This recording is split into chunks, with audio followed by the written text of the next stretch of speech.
Assalamualaikum warahmatullahi wabarakatuh. Shalom, Om Swastiastu, Namo Buddhaya, salam kebajikan buat Bapak Ibu yang sudah hadir di siang hari ini di acara Postpreneur kita yang ke-52 hari ini. Terima kasih buat kehadirannya Bu Justina yang sudah meluangkan waktunya untuk berbagi ilmu buat kita semua di siang hari ini. Pak John,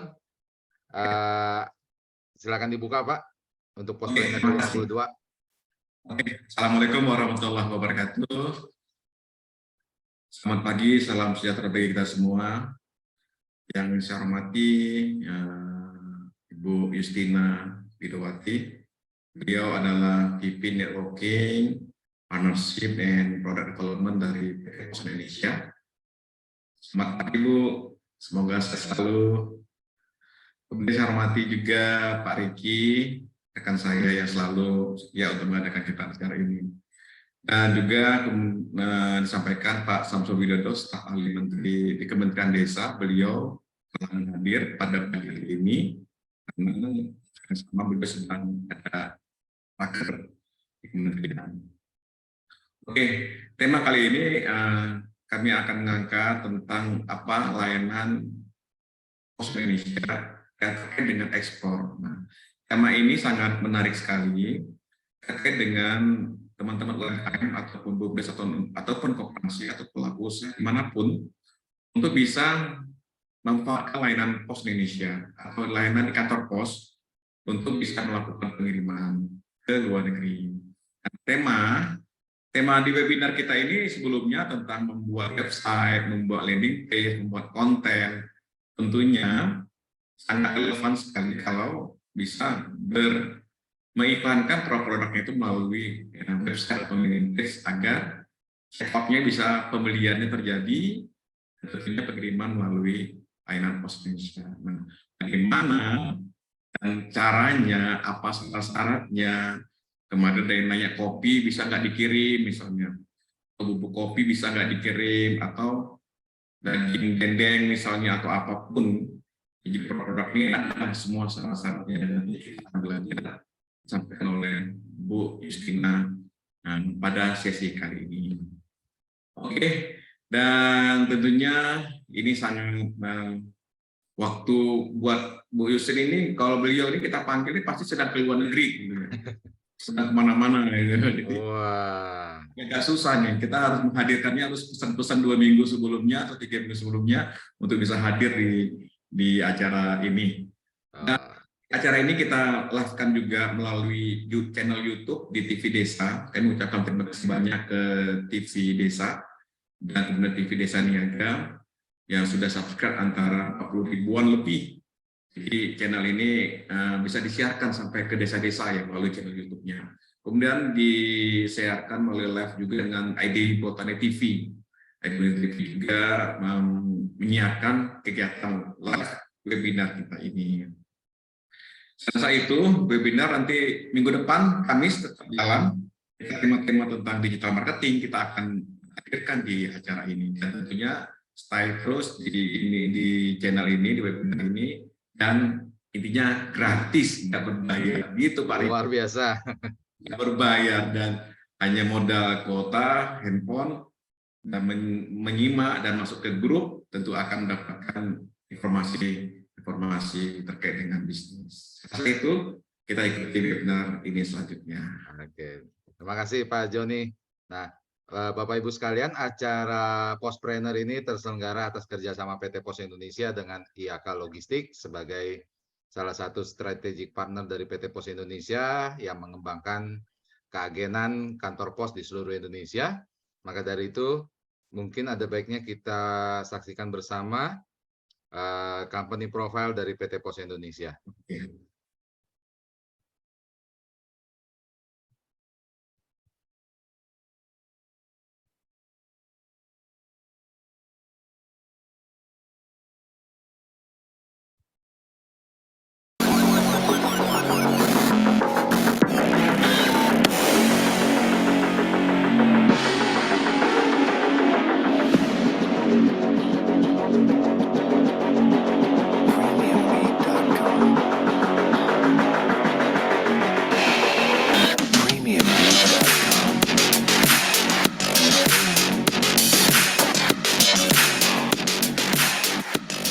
Ratusan tahun sudah Pos Indonesia melayani, menjelajah ke berbagai pelosok Indonesia. Kini, kami kembali berpacu untuk melakukan perubahan seiring denyut waktu, menjawab tuntutan sebuah evolusi. Menghadapi perubahan lingkungan bisnis yang sangat cepat dan tingkat persaingan yang kompetitif, serta perkembangan teknologi yang demikian pesat, mengharuskan PT Pos Indonesia untuk melakukan transformasi. Transformasi ini adalah perubahan platform core bisnis perusahaan, yaitu implementasi platform New iPos pada bisnis kurir dan logistik, dan implementasi platform super aplikasi PosPay pada bisnis fintech jasa keuangan. Penggeseran konsep loket kantor pos sebagai fungsi collecting ke arah agen pos dan kemitraan, sehingga channel collecting akan semakin luas, lebih fleksibel, dan semakin dekat dengan customer. Teknologi transformation menjadi suatu kebutuhan yang harus disikapi perusahaan, baik bidang infrastruktur, platform, maupun software.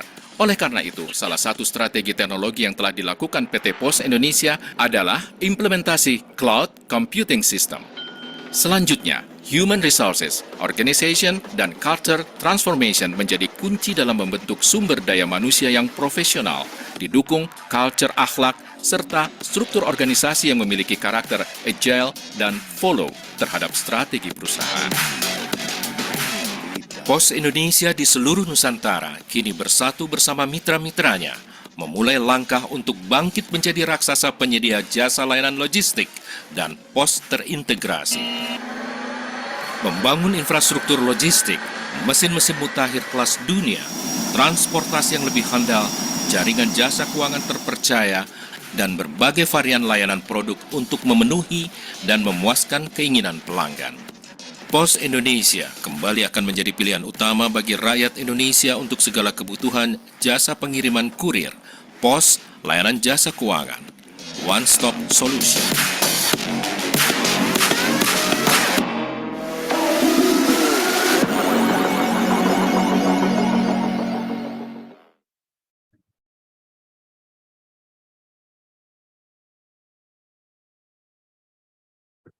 Iya, baik.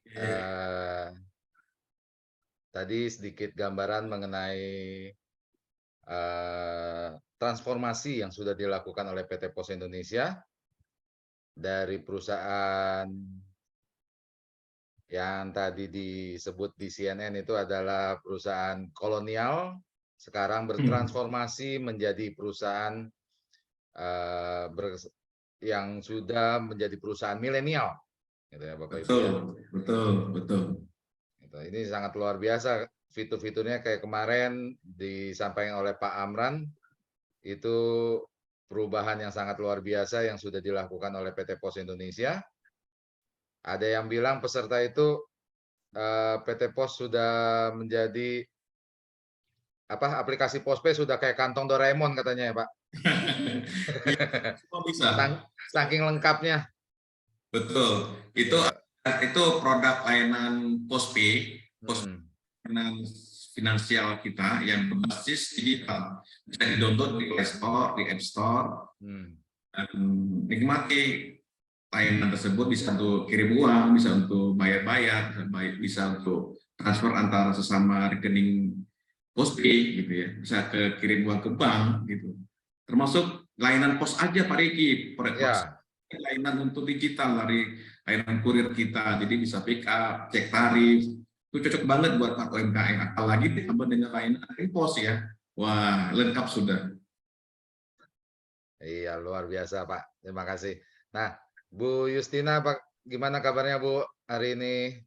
Ya, alhamdulillah semangat. Wah, semangat. Semangat ketemu sama teman-teman. Jadi saya bisa sharing beberapa hal terkait dengan produk internasional yang bisa digunakan oleh teman-teman untuk melakukan pengiriman ke luar negeri. Begitu Pak Riki.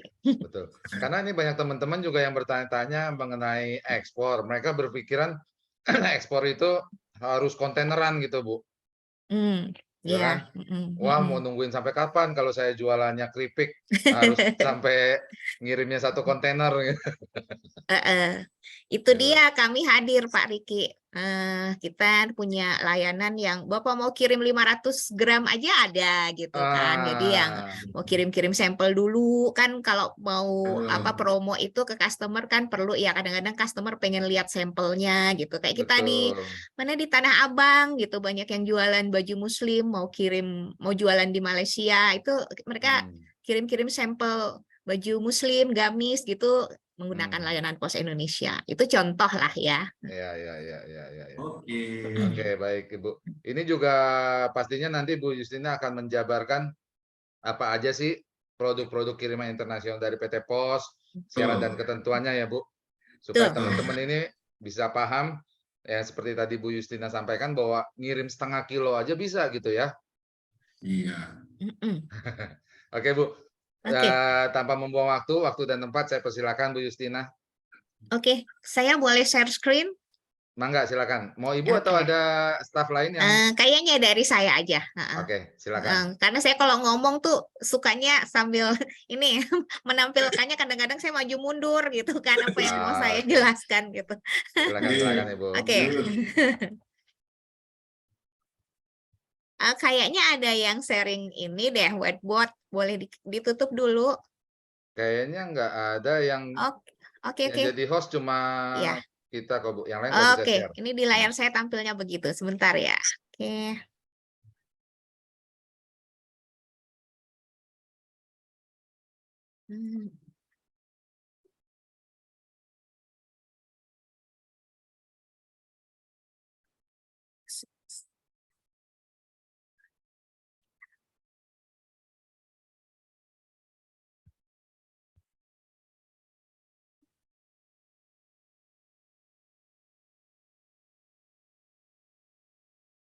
Oke, sebentar, agak ada kegagalan teknis.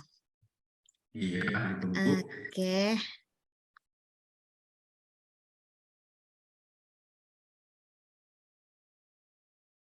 Kelihatankah teman-teman? Kelihatan. Jelas Bu. Oke, iya. Ini sebetulnya bisa saya play, tapi kayaknya bentar.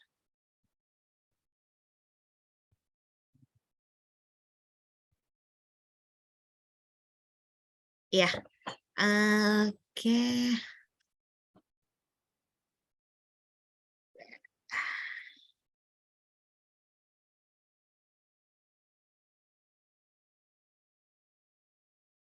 Sebentar ya Bapak dan Ibu.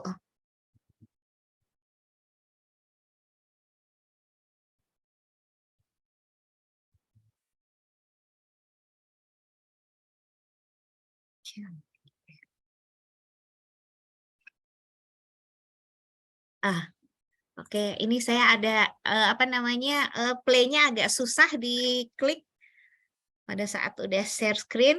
Dari sini kelihatan ya Bapak Ibu ya? Oke. Ini hanya prolognya. Jadi ini adalah perjalanan kami PT Pos Indonesia. Mungkin tadi Pak Gioni Eka sudah menampilkan company profile dalam bentuk video.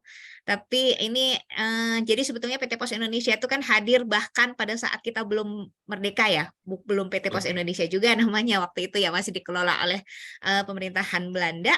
Tapi kita hadir itu sudah dari tahun 1746.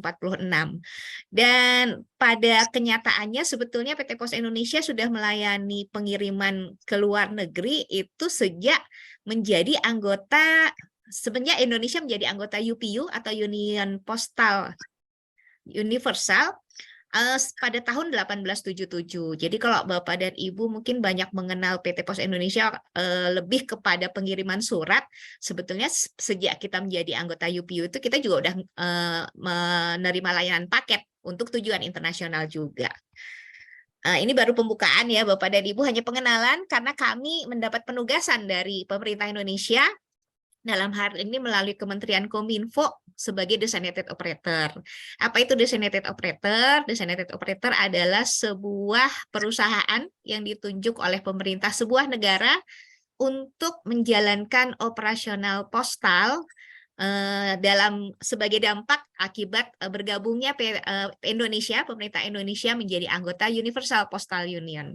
Jadi dengan adanya keanggotaan ini, kami PT Pos Indonesia berbeda dengan penyelenggara kurir atau paket lainnya yang mereka harus melakukan bilateral ya kalau ingin melakukan pengiriman ke luar negeri. Kalau kita enggak, kita dengan menjadi designated operator otomatis terhubung dengan 191 member UPU lainnya.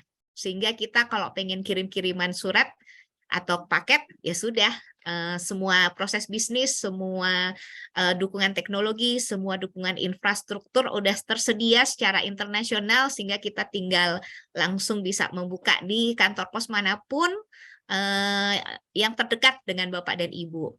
Karena layanan pos internasional itu juga tersedia sampai dengan kantor pos cabang ya yang ada di daerah di 3T sekalipun, maupun tersedia juga di agen pos yang terdekat dengan wilayah dan tempat tinggal Bapak dan Ibu.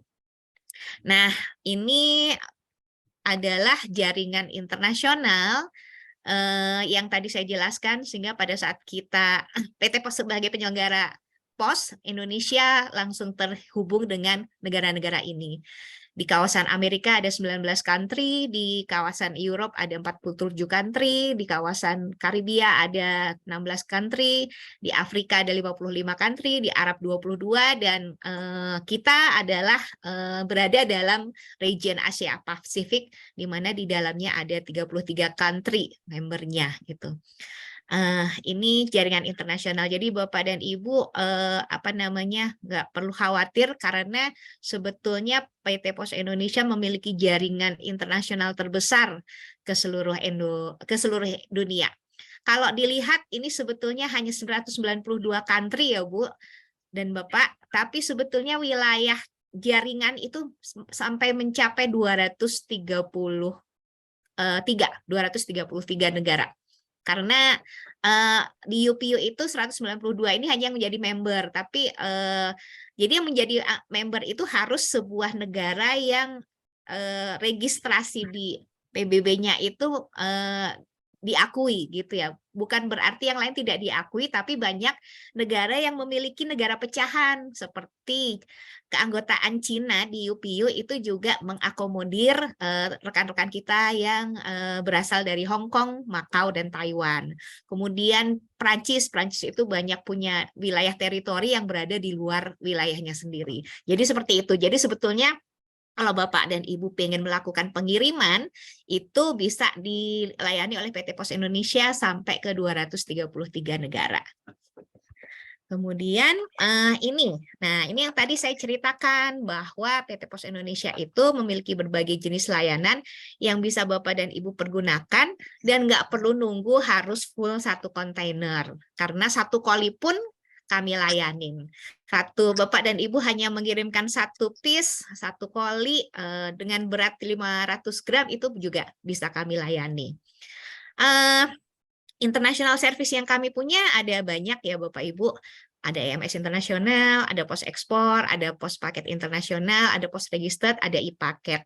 Perbedaannya apa? Nah, perbedaannya itu ada di fitur, kemudian waktu tempuh, dan juga ada di tingkat berat.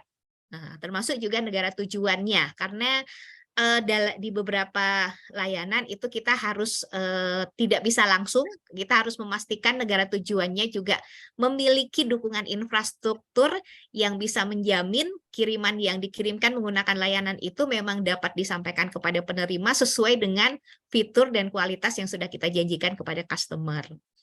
Perbedaannya mungkin lebih detailnya bisa dilihat di sini. Jadi ada International Product Mapping.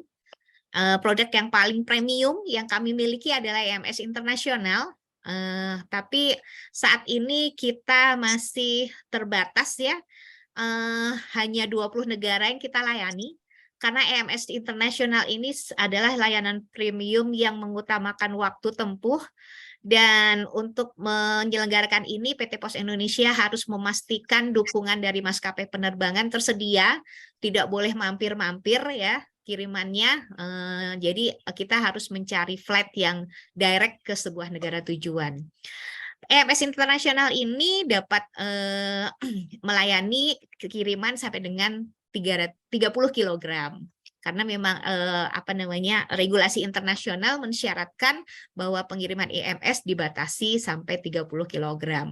Dan waktu tempuhnya kita janjikan H+3 sampai H+5 tergantung dari negara tujuannya, dan itu mohon maaf di luar proses pabean dan di luar hari libur. Karena untuk kiriman internasional pada saat sebuah komoditas masuk ke sebuah negara yang kawasan pabeannya berbeda, maka akan ada peran bea cukai di negara tujuan untuk memastikan kirimannya itu bisa diterima masuk ke negara itu atau tidak sebelum dilakukan proses pengantaran. Nanti akan saya jelaskan lebih detail yang terkait dengan custom ini, karena urusan dengan bea cukai atau custom ini juga perlu diperhatikan oleh Bapak dan Ibu sebelum melakukan pengiriman agar kirimannya tidak terhambat untuk diproses di negara tujuan. Kemudian di bawah EMS internasional kita punya pos ekspor. Secara waktu tempuh memang kita janjikan lebih lama dibanding EMS internasional, tapi keunggulan pos ekspor adalah layanan ini bisa digunakan untuk kiriman sampai dengan tingkat berat 300 kg. Dan tahun ini kita sedang melakukan pengembangan, sedang berdiskusi dengan mitra kami yang mendukung untuk melakukan penyelenggaraan layanan pos ekspor ini, bisa mengakomodir sampai tingkat berat 1 ton. Jadi kalau Bapak dan Ibu mau ada kiriman 1 ton bisa menggunakan pos ekspor. Otomatis juga kami menjamin bahwa pada saat melakukan pengiriman lebih banyak, lebih berat, itu jatuh harganya akan lebih murah. Ini pos ekspor itu terbuka untuk 233 negara tujuan. Kemudian buat Bapak dan Ibu yang usahanya itu di di kelompok seller online yang bergerak di bidang e-commerce, perdagangan e-commerce melalui perdagangan online. Kita sebetulnya menyediakan layanan e-paket. Ada layanan registered yang juga bisa digunakan oleh Bapak dan Ibu, tapi ini tidak kita sarankan karena regulasi internasional tidak memandatorikan adanya tracking status. Sementara untuk kebutuhan pelanggan kami yang membutuhkan kiriman yang bergerak di bidang e-commerce itu biasanya fitur tracking status itu sangat penting. Oleh sebab itu untuk kategori pelanggan seperti ini kita menyarankan untuk menggunakan e-paket. E-paket ini karena memang dikembangkan untuk kebutuhan para pelaku e-commerce, memang kita setting dia hanya melayani sampai dengan tingkat 2 kg. Karena berdasarkan hasil survei, perdagangan e-commerce itu paling banyak berat kiriman yang dipertukarkan untuk kategori seperti ini tuh hanya di kisaran 500 sampai 1000 gram. Jadi sampai dengan 2 kg sudah terakomodir. Layanan e-paket ini tentu saja kita tahu bahwa perdagangan e-commerce itu sebagian besar itu tidak membutuhkan cepat. Kalau ingin cepat mungkin pasti iya, tapi kebutuhan tentang kecepatan ini kurang ada di sana. Yang dibutuhkan adalah fitur tracking status. Dan e-paket ini tentu saja memang lebih lama dibanding layanan yang premium, tapi kita memastikan waktu tempuhnya kalau di e-paket ini. Dan tentu saja e-paket ini karena memang dikembangkan benar-benar untuk memenuhi kebutuhan pelaku e-commerce, ongkos kirimnya juga lebih kompetitif dibandingkan layanan yang lebih premium. Kemudian untuk yang teman-teman yang suka kirim-kirim barang nggak terlalu besar gitu ya, mungkin kalau pos ekspor terlalu terlalu mahal gitu, kita punya paket pos cepat internasional. Paket pos cepat internasional itu untuk bisa mengakomodir para pelaku e-commerce juga, yang karena dengan e-paket itu dibatasi sampai dengan 2 kg. Nah, kalau paket pos cepat ini bisa sampai 30 kg. Apa namanya, waktu tempuhnya kita janjikan sama dengan e-paket, tapi memang ada penggolongan kategori layanan ya, karena ini memang kita harus mengembangkan sesuai dengan regulasi yang ditetapkan oleh UPU tadi. Jadi pengelompokan layanan, pengelompokan tingkat berat itu benar-benar kita melakukan arrangement proses bisnisnya sedemikian rupa sehingga comply dengan aturan supaya apa? Supaya memastikan bahwa proses kirimannya di negara tujuan pun akan mendapatkan apa namanya, penanganan yang sesuai dengan apa yang seharusnya memang kita janjikan kepada customer. Itu. Kemudian nah, ini lebih ke ini ya, lebih kepada apa namanya, apa yang tadi saya ringkasan dari apa yang tadi saya jelaskan, tapi dalam bentuk tabel sehingga mudah dipahami. Ini nanti Pak Riki nanti ini materi ini bisa saya share karena memang ini materi promosi gitu ya, promosi. Jadi Siap, nanti Bu. bisa disebarkan juga kepada teman-teman Oke, peserta ya. Nah, sebetulnya yang lebih krusial untuk dipahami oleh teman-teman untuk melakukan pengiriman internasional itu bukan kepada jenis layanan ya gitu. Ini tadi kalau ini promosi pasti teman-teman nanti juga akan sering lihat di Instagramnya PT Pos Indonesia, di teman-teman di kantor pos yang ada di lokasi-lokasi dekat sama Bapak dan Ibu. Tapi saya pengen memberikan insight kepada Bapak dan Ibu bahwa yang dipentingkan dalam pengiriman internasional ini supaya penanganan kirimannya lancar dan tidak terkendala itu adalah dia harus memenuhi regulasi yang berlaku. Kalau kaitan sama layanan apa yang digunakan, itu kita akan serahkan kepada customer. Membutuhkan apa sih? Membutuhkan kecepatan kah? Membutuhkan tarif yang lebih kompetitif kah? Atau membutuhkan mungkin dukungan dukungan kiriman untuk yang karena sudah skalanya besar, udah pengen kirimnya yang gede-gede gitu. Karena nanti akan ada semacam ini ya, penanganan yang tersendiri kalau Bapak dan Ibu itu sudah melakukan pengiriman yang besar-besar. Tapi yang perlu dipahami adalah di sini. Jadi berbeda dengan pengiriman domestik, tadi sudah saya sempat jelaskan bahwa pengiriman internasional itu adalah pemindahan komoditas dari sebuah kawasan pabean ke kawasan pabean lain. Artinya apa? Karena berbeda kawasan pabean yang akan dituju, maka regulasi dari setiap kawasan itu berlaku. Siapa polisinya yang menjaga compliance atau kepatuhan terhadap regulasi dari setiap kawasan pabean, itu ada sebuah institusi di setiap negara yang dinamakan Bea Cukai. Jadi Bea Cukai itu adalah institusi yang menjadi ini ya, semacam penjaga pintu masuk sebuah kawasan pabean. Dia seluruh kiriman yang masuk ke sebuah kawasan pabean itu akan melalui pemeriksaan oleh petugas Bea Cukai. Nah, kuncinya apa supaya kirimannya itu bisa lolos pemeriksaan Bea Cukai? Kalau kita tahu kalau misalnya pengiriman domestik, maka Bapak dan Ibu mau kirim dari Medan ke Jakarta, dari Jakarta ke Manado, kemudian dari Denpasar ke Kupang, dari Jayapura ke Bandung, atau dari Pekanbaru ke Pontianak gitu ya, mau dari Magelang ke mana gitu. Karena berada dalam satu kawasan pabean, kecuali yang dari Batam ya, Batam ini agak berbeda. Karena berada dalam satu kawasan pabean, maka regulasinya sama. Nggak dilarang di Medan, pasti nggak dilarang juga di Jakarta. Nggak dilarang di Manado, nggak dilarang juga di Banjarmasin. Jadi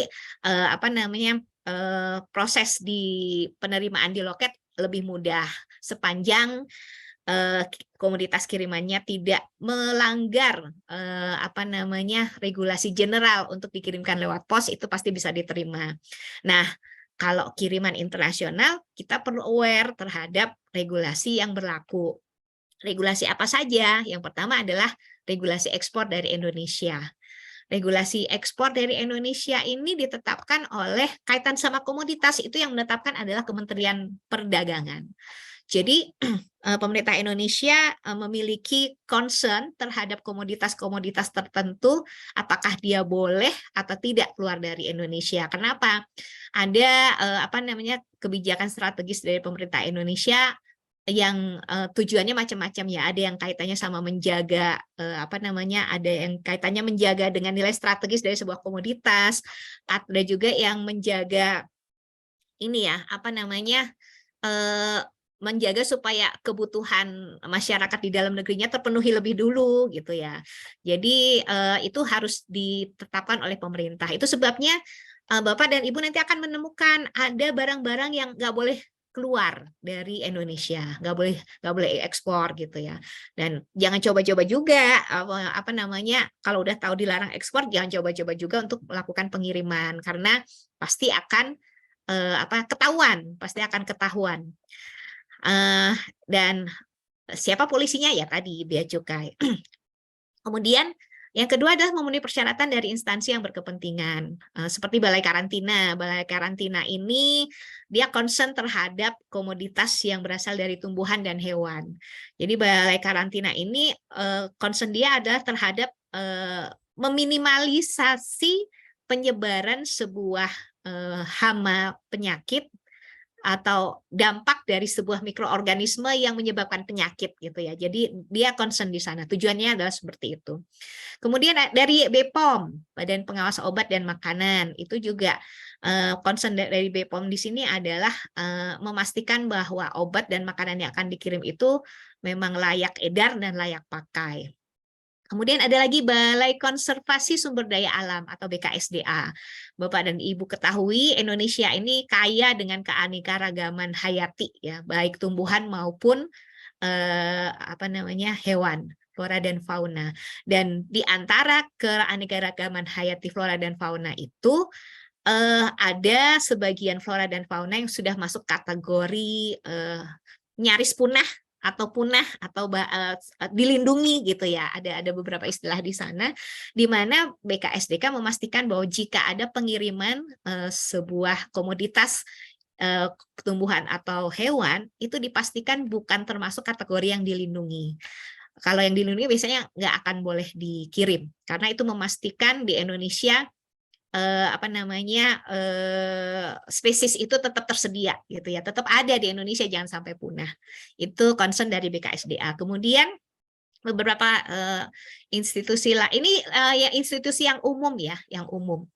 Kemudian Bea Cukai adalah sebagai polisinya. Ini sebagai polisinya. Jadi yang memastikan bahwa kiriman ini boleh keluar atau enggak. Perlu saya sampaikan kepada Bapak dan Ibu, sampai tahun 2022 kemarin karena pemerintah pemerintah Indonesia itu mendorong ekspor, maka regulasi terkait dengan ekspor ini agak longgar sehingga sampai dengan 2022 kemarin tidak ada proses pemeriksaan pabean untuk kiriman yang akan berangkat melalui PT Pos Indonesia. Pemeriksaan hanya dilakukan secara uji petik, memastikan bahwa komoditas yang berangkat itu comply terhadap semua regulasi dari pemerintah Indonesia. Tapi di awal 2023 ini akan terbit peraturan Menteri Keuangan yang baru yang mensyaratkan pemeriksaan bea cukai untuk kiriman yang akan berangkat ke luar negeri.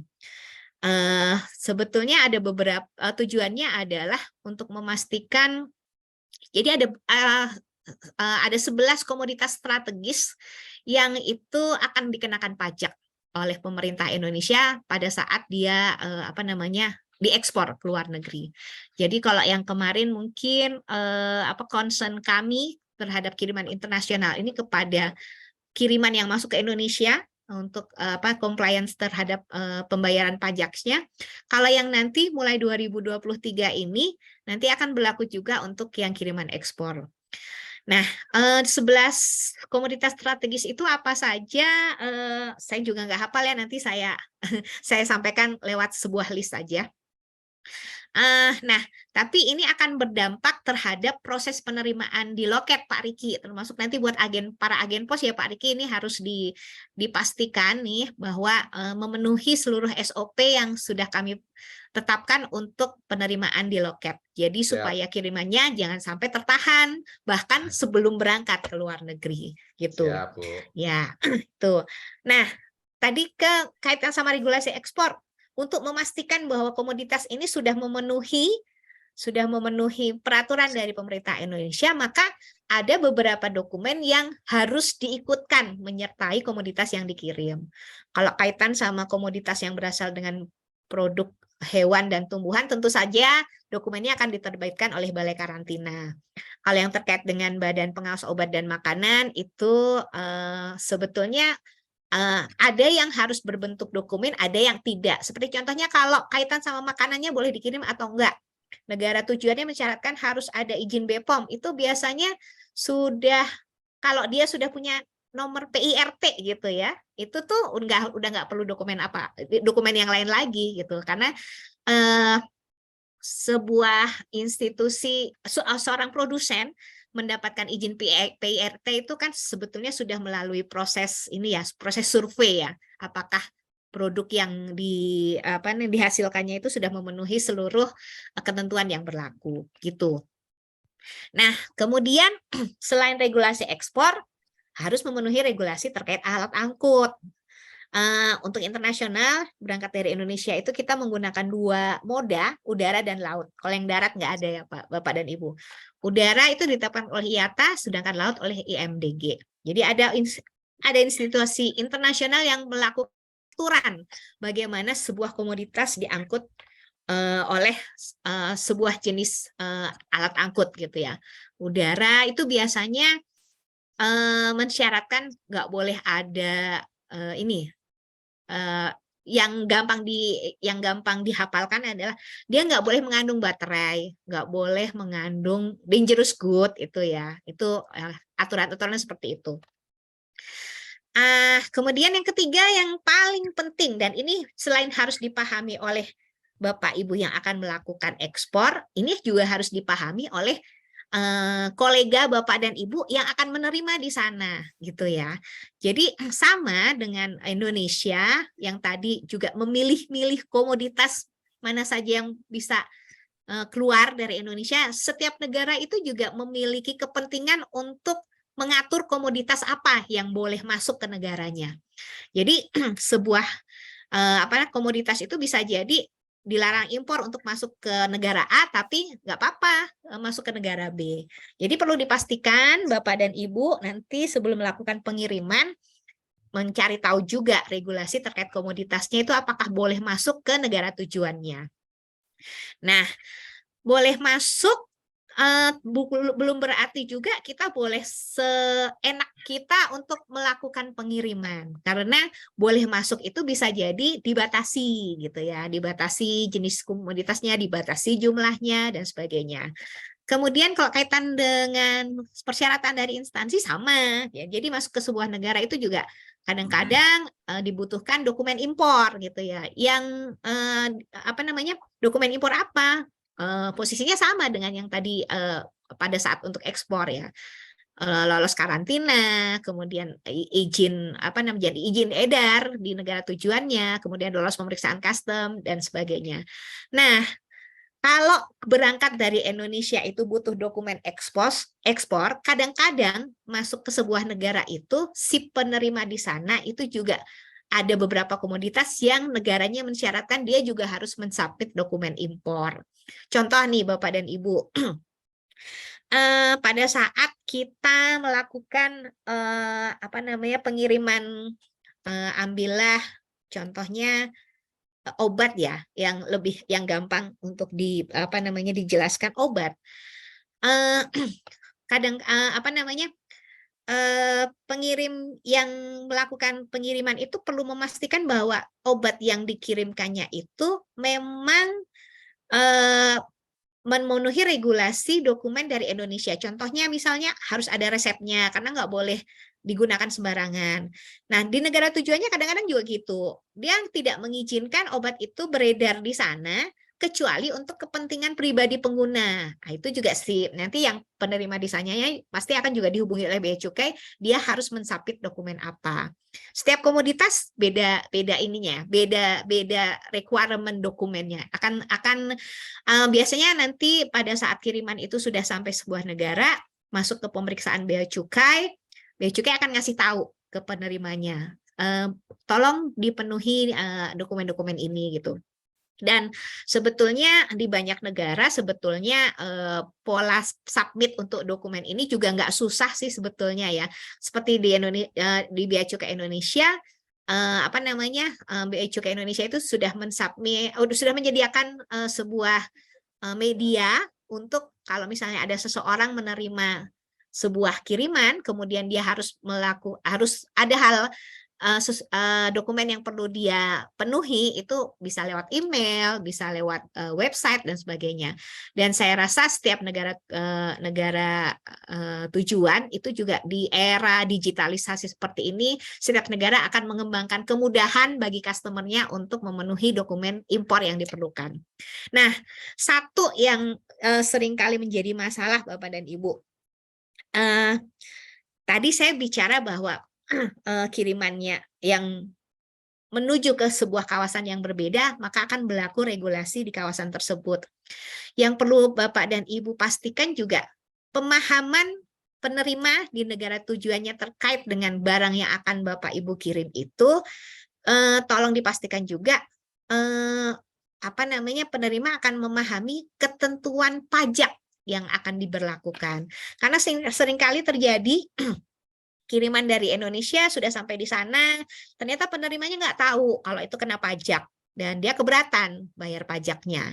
Maka kiriman itu akan dikembalikan ke Indonesia atau yang lebih parah ditahan oleh bea cukai karena dianggap tidak comply terhadap regulasi. Nah, dalam hal terjadi seperti ini, tentu saja kerugian akan ada di Bapak dan Ibu pengirim yang saya anggap Bapak dan Ibu adalah pelaku usaha ya yang akan melakukan ekspor. Karena apa? Pada saat kemudian barang disita oleh bea cukai negara tujuan, maka kewajiban ganti rugi yang dapat diberikan oleh PT Pos Indonesia menjadi gugur gitu karena kesalahannya bukan pada kesalahan penanganan prosedur yang dilakukan oleh PT Pos Indonesia. Dan besaran pajak yang akan ditetapkan oleh negara tujuan itu juga bervariasi tergantung dari komoditasnya, tergantung dari regulasi pajak di negara tersebut. Berbeda-beda setiap negara. Ya itu harus dipastikan juga ya Bapak dan Ibu. Nah, jadi ini saran saya. Saran saya pada saat Bapak dan Ibu akan melakukan ekspor ke negara lain gitu. Jadi pastikan komoditas yang dikirim memenuhi regulasi ekspor dan impornya. Nah, kemudian pasti ada pertanyaan, bagaimana negara lain itu tahu bahwa komoditas yang dikirim itu harus memenuhi regulasi ekspor dan impornya. Dari mana mereka tahu gitu. Itu sebabnya yang namanya pengiriman internasional itu harus dilengkapi dengan yang namanya custom declaration atau pernyataan pabean ya. Nah, di era digitalisasi ini setiap negara juga melakukan proses percepatan dan tadi sudah saya sampaikan bahwa untuk menyelenggarakan layanan internasional PT Pos Indonesia mengacu kepada prosedur yang ditetapkan oleh UPU, maka untuk percepatan kita saat ini juga sudah saling bertukar data Bapak dan Ibu. Jadi data terkait kiriman itu harus kita pertukarkan dengan negara tujuan untuk memastikan kecepatan proses pabean. Nah, di sini saya garis bawahi ya, bagaimana cara mengisi custom declaration itu. Caranya adalah bisa melakukan akses melalui www.booking.posindonesia.co.id. Dan ini sekarang kita wajibkan harus mengisi melalui situs tersebut. Cara ngisinya gimana? Cara ngisinya harus benar dan jujur, sesuai dengan komoditasnya, sesuai dengan nilainya. Jangan dimanipulasi nilai barangnya, jangan menggunakan jangan memanipulasi nama komoditasnya gitu ya.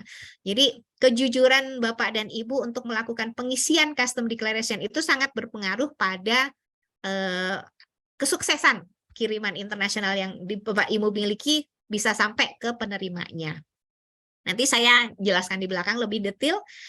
Nah, kemudian karena tadi ada beberapa dokumen yang dipersyaratkan, itu juga pastikan komoditas yang dikirim sudah lengkap. Karena kalau belum lengkap, kita juga punya filter sebelum berangkat ke luar negeri.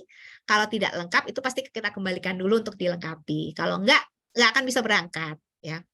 Yang terakhir, pastikan penerima di negara tujuan memahami regulasi impor, ini yang tadi saya jelaskan ya, terkait kemungkinan dia harus memenuhi sebuah dokumen atau kemungkinan dia akan kena pajak nantinya. Itu.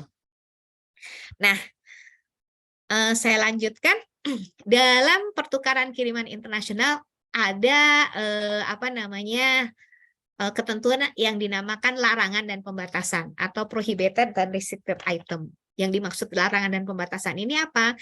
Ini ada dua kondisi sebuah komoditas itu yang ini yang tadi saya sampaikan. Jadi regulasi terhadap sebuah komoditas yang diatur oleh sebuah negara, semuanya itu dirangkum dalam sebuah list yang dinamakan list prohibited and restricted item. Dan list prohibited dan restricted item ini bisa saja berubah, ya, bisa saja berubah. Prohibited apa? Prohibited itu adalah barang yang dilarang pemasukan dan pengeluarannya ke atau dari wilayah suatu negara. Kalau sudah masuk dalam list prohibited, artinya barang itu memang nggak boleh sama sekali dikirimkan. Nah, berbeda dengan restricted item. Restricted item itu adalah barang yang dibatasi untuk masuk atau keluar dari wilayah sebuah negara dan atau diperlukan dokumen pelengkap. Pembatasan komoditas itu bisa dari beberapa segi. Yang pertama adalah misalnya dari segi ini, dari segi jenisnya, ya, jenis. Contoh pembatasan dari sisi jenis. Tadi sudah disinggung ya, banyak yang pengen kirim kopi karena kebetulan pemerintah Indonesia kan menjadikan kopi sebagai komoditas unggulan ekspor nih ya. Nah, contoh untuk negara Jepang itu nggak mau kalau kiriman kopinya itu belum disangrai, ya, belum disangrai. Jadi kalau masih mentah dia nggak mau terima. Jadi harus yang sudah dari disangrai. Kemudian tingkat kematangan sangrainya juga kadang-kadang bukan dari sisi negaranya yang mensyaratkan, tapi dari sisi customer di sananya yang mensyaratkan. Itu juga perlu dipastikan. Komunikasi dengan customer itu harus intens untuk memastikan dia itu pengen kualitas barang yang seperti apa. Itu pembatasan dari sisi jenis. Kemudian dari sisi jumlah. Contohnya rokok, komoditas rokok ya. Rokok itu untuk masuk ke sebuah negara, contohnya Hong Kong, dibatasi hanya 200 batang dalam satu koli. Ada juga yang membatasi 200 batang dalam satu koli, satu hari hanya boleh satu koli untuk satu orang pengirim. Nah, itu juga ada seperti itu. Itu dari sisi jumlah. Kemudian ada juga dari sisi pembatasannya dari sisi dokumen. Kalau nggak ada dokumennya, maka nggak bisa diterima gitu ya, main los-los aja itu nggak bisa gitu. Nah, bagaimana pemerintah mengatur komoditas yang dibatasi dan dilarang ini, diketahui dari mana? Bapak dan Ibu perlu mengenali yang dinamakan HS code dari komoditasnya ya. HS code itu apa? HS code adalah harmonized system, atau yang biasa disebut daftar, atau yang biasa disebut HS, adalah sebuah daftar penggolongan barang yang dibuat secara sistematis dengan tujuan mempermudah pentarifan, transaksi perdagangan, pengangkutan, dan statistik dari sistem klasifikasi sebelumnya. HS Code ini bukan ditetapkan oleh pemerintah Indonesia, tapi ditetapkan oleh yang namanya World Customs Organization, jadi WCO ya. Jadi apa? Jadi setiap negara akan tahu, kalau misalnya contohnya nih yang saya tampilkan di layar, ada apel ya. Apel itu di semua negara dikenali memiliki HS code 080810000 gitu. Jadi kalau dan HS code ini dipergunakan oleh Pabean untuk memastikan persyaratan apa yang harus dipenuhi oleh komoditas tersebut. HS code ini adalah kunci ya, HS code adalah kunci. HS code dari sebuah komoditas, itu juga bisa jadi berbeda pada saat komoditas itu sudah berubah bentuk, ya. Pada saat sudah berubah bentuk, itu HS code juga bisa berubah. Ini saya berikan contoh di bawah ini. Nah, pada saat komoditasnya itu masih berbentuk kayu, ya, nama komoditas kayu non olahan. Dia memiliki HS code 440721. Ya. Nah, kalau Bapak dan Ibu punya komoditas ini mau diekspor, ini hanya contoh ya Bapak Ibu. Eh, maka dokumen yang dibutuhkan itu harus mengisi custom declaration, harus punya commercial invoice, harus memiliki sertifikat karantina, harus memiliki sertifikat fumigasi. Nah, kemudian ternyata Bapak dan Ibu, kalau kirim kayu ribet gitu ya. Ciptakan nilai tambah terhadap komoditas yang akan dikirim. Jadi meja dan kursi nih, furniture. Furniture-nya itu berubah HS code-nya menjadi 340420. Pada saat sudah menjadi furniture, maka dokumen yang dibutuhkan menjadi hanya custom declaration dan commercial invoice. Sertifikat karantina tidak lagi dibutuhkan, sertifikat fumigasi tidak lagi dibutuhkan. Contoh komoditas lain adalah dia masih berbentuk kulit ular. HS code-nya adalah 420310. Maka dibutuhkan custom declaration, commercial invoice, sertifikat karantina gitu ya. Tapi pada saat kemudian si kulit ular ini sudah Bapak Ibu memberikan nilai tambah menjadi dompet, maka HS code-nya menjadi 420232. Maka yang dibutuhkan hanya custom declaration dan commercial invoice, dan pada saat ngisi custom declaration-nya jangan lagi ditulis kulit ular, tapi ditulis sebagai dompet kulit gitu ya. Jadi Bapak dan Ibu perlu mengenali komoditas apa yang akan dikirim, berapa HS code-nya. Karena apa? HS code yang dipilih oleh Bapak Ibu untuk diisikan kepada custom declaration itu akan sangat berpengaruh terhadap persyaratan dokumen yang diminta oleh Bea Cukai untuk dilengkapi. Jadi jangan sampai salah gitu ya, jangan sampai salah HS code sehingga dokumen yang harus dilengkapi itu menjadi mungkin lebih banyak atau lebih rigid gitu ya. Nah, itu dia. Kemudian, nah, Bapak dan Ibu, saya rasa ini pesertanya dari banyak wilayah ya, Pak Riki dan Pak Joni ya. Jangan khawatir karena dari seluruh Indonesia, Bu. Dari seluruh Indonesia. Jangan khawatir karena untuk melakukan pengiriman internasional melalui PT Pos Indonesia, Bapak dan Ibu nggak perlu nunggu harus penuh 1 kontainer dulu gitu ya. Tadi saya sebutkan 0,5 kilo pun bisa dikirim. Melalui apa? Jaringan kita tersebar sampai ke seluruh Indonesia.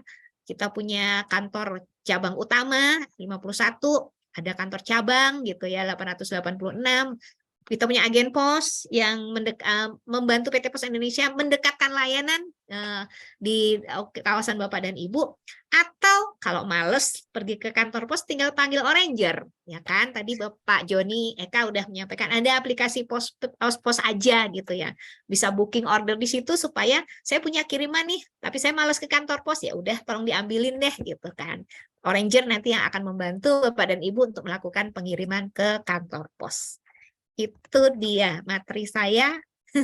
Mungkin saya akhiri dulu pemaparannya. Kalau ada sesi tanya jawab, saya rasa penjelasan secara detailnya akan muncul dari apa yang Bapak Ibu ingin tanyakan. Mungkin itu Pak Riki dan Pak Joni dari saya. Terima kasih. Terima kasih Bu Justina, luar biasa. Nah, ini mohon izin, sepertinya saya ada kendala di kamera, jadi tidak bisa menyalakan kamera Pak Joni, Bu Justina, dan Bapak Ibu sekalian. Ini di kolom chat banyak sekali nih yang sudah bertanya sebenarnya Bu Justin. Iya, boleh. Gitu. Oke, Bapak Ibu sekalian, kita buka dulu sesi tanya jawab ya. Saya sudah nyalakan, Bapak Ibu bisa di unmute yang ingin bertanya. Silakan yang ingin bertanya. Mau tanya, cara cek HS code itu gimana ya? Cara cek HS code. Oke. Bapak punya komoditas apa, Pak? Partisi bambu. Partisi bambu. Sebetulnya, ini kayaknya tadi ada yang ketinggalan ya, sebentar.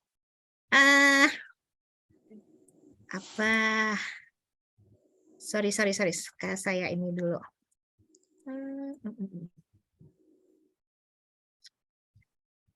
Partisi bambu. Nah, di tahun 2022 kemarin sebetulnya Bea Cukai sudah menerbitkan yang namanya BTKI 2022, Bapak. Jadi bisa dicek di situ. Tapi untuk nanti saya share deh ya. Saya rasa saya sudah sempat download ini dokumennya, nanti bisa dicari dari situ, bisa saya sharing nanti di kolom chat ya Pak Riki ya. Tapi Ya, coba saya boleh. carikan ya, kebetulan kalau saya di internal punya apa namanya, punya sistem yang bisa membantu mencari ya. Sebentar, saya coba carikan. Nah, itu Pak Denny dari Delta Aksa Heeh. juga sudah men-share tuh di kolom chat di INSW. Oke, INSW juga bisa ya. Ya, INSW juga bisa Bapak dan Ibu. Sebentar, saya harus tutup dulu ini supaya bisa akses.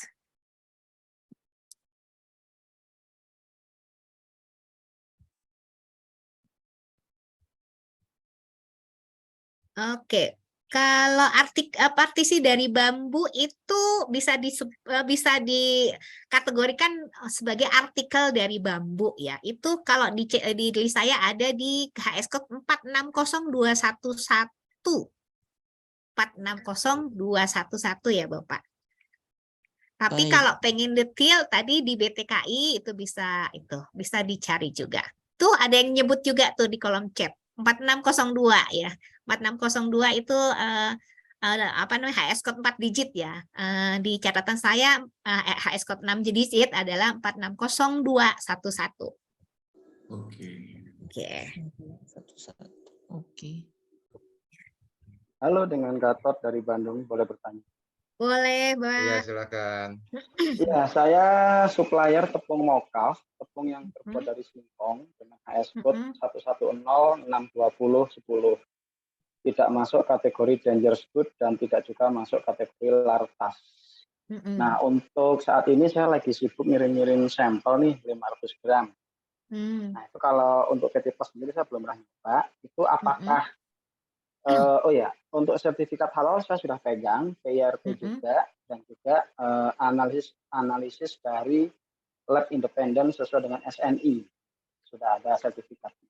Nah, untuk ngirim sampel 500 gram ke negara lain, itu apakah tetap perlu proses karantina dan akses ke bea cukai?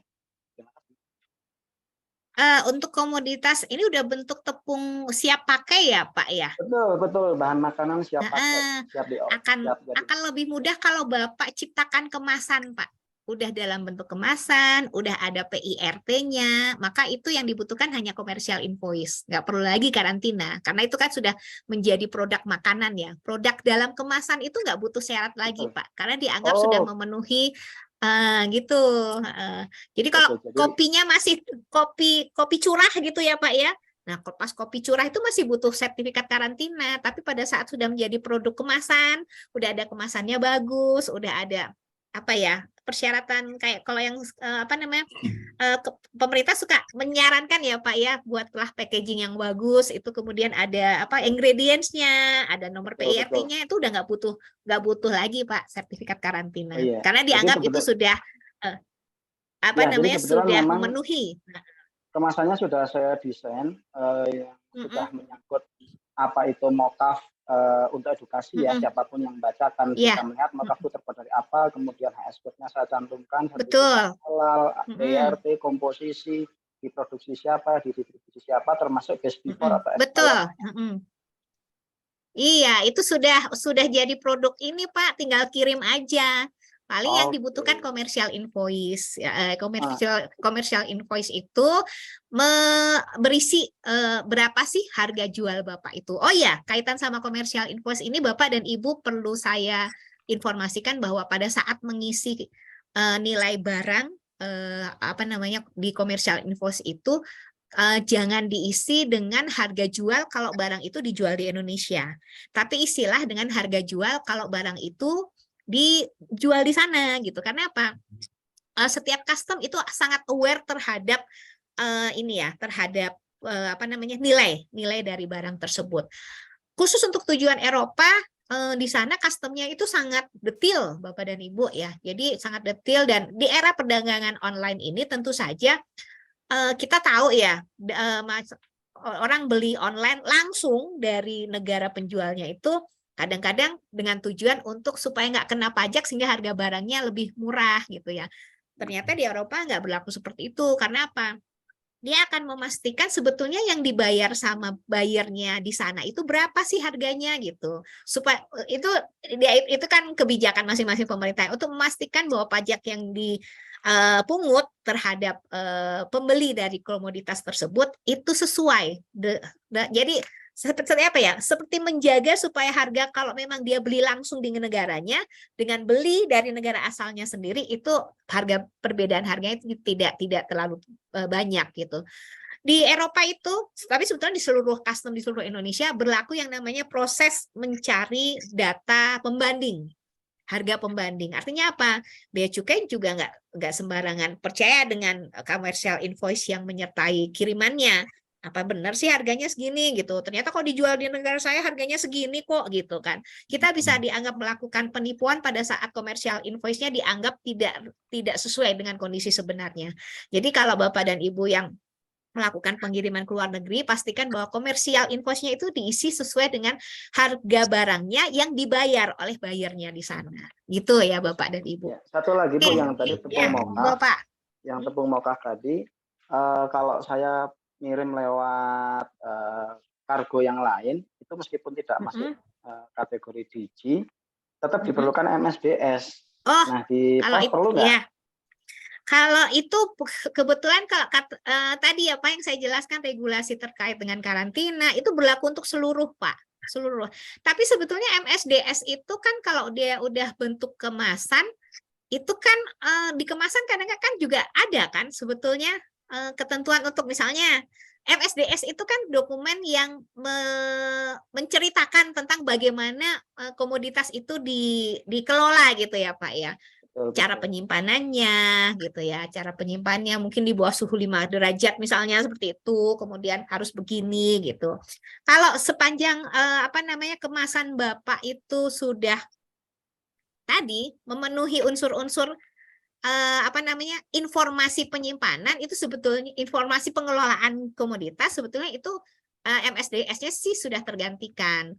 Tapi kadang-kadang memang MSDS itu karena sangat detail tidak bisa terakomodir seluruhnya di kemasannya itu memang dibutuhkan dokumen MSDS. Tapi siapa sih sebetulnya menerbitkan MSDS? Sebetulnya yang menerbitkan MSDS itu adalah produsen sendiri karena produsen yang tahu sebetulnya bagaimana komoditasnya harus diperlakukan. Cara nyimpannya gimana, cara bawanya gimana gitu ya, expirednya kapan gitu. Itu seperti itu, Bapak. Betul, karena MSDS itu hanya diperlukan ketika contoh pengiriman sampel itu lewat pesawat, tapi kalau kapal enggak sih. Iya, betul. Betul. Karena gitu kalau ke pesawat kan takutnya bubuk ya, Pak ya, serbuk gitu. Ya, bocor, bocor. Jadi tersebar kemana-mana gitu komoditasnya. Begitu, Pak. Oke, baik, Bu. Terima kasih informasinya. Mungkin ada lagi Ya, Bapak Ibu yang ingin sama-sama. bertanya yang lain? Bu Yustin, kalau kita ke luar negeri ini kita punya landing page atau kita punya website, apakah kita ke luar negeri itu bisa lakukan COD? Oh iya, kalau untuk saat ini COD ini sesuatu yang sangat rigid ya Pak Joni ya. Jadi sampai saat ini memang pembahasan terkait apakah COD diizinkan untuk antar postal belum kita penuhi. Karena itu keterlibatan institusinya akan sangat banyak sekali, institusi finansial juga terlibat di situ gitu kan. Jadi harus memastikan seluruh proses bisnisnya itu firm dulu baru bisa diciptakan regulasi dan infrastruktur pendukungnya. Begitu Pak Joni. Untuk sementara memang belum bisa. Gitu. Kemudian kalau untuk marketplace dunia, misalnya Amazon, Alibaba gitu ya, biasanya kan penjual-penjual itu banyak yang dalam negeri nih, dari Indonesia, misalnya dari Jawa Tengah atau dari Jawa Timur, Jawa Barat, itu pos Indonesia bisa masuk ke ini nggak, ke marketplace-nya luar negeri untuk tarif ya, untuk masalah. Oke. Kebetulan di akhir tahun kemarin kita sempat bertemu dengan mitra kita dari Singapura yang menjadi koordinator eBay untuk wilayah Indonesia. Dan sebetulnya kita saat ini sedang berbicara untuk mengakomodir para pelaku usaha di Indonesia yang akan jualan di eBay gitu. Tapi memang ini saat ini sedang kita bahas bagaimana pola kemitraannya. Mudah-mudahan nggak terlalu lama bisa kita luncurkan. Dan saya dapat informasi dari mitra tersebut bahwa membernya udah banyak di Indonesia. Dan waktu kebetulan mitra itu datang ke Indonesia juga dalam rangka gathering dengan teman-teman UMKM yang akan menjadi member di eBay tersebut.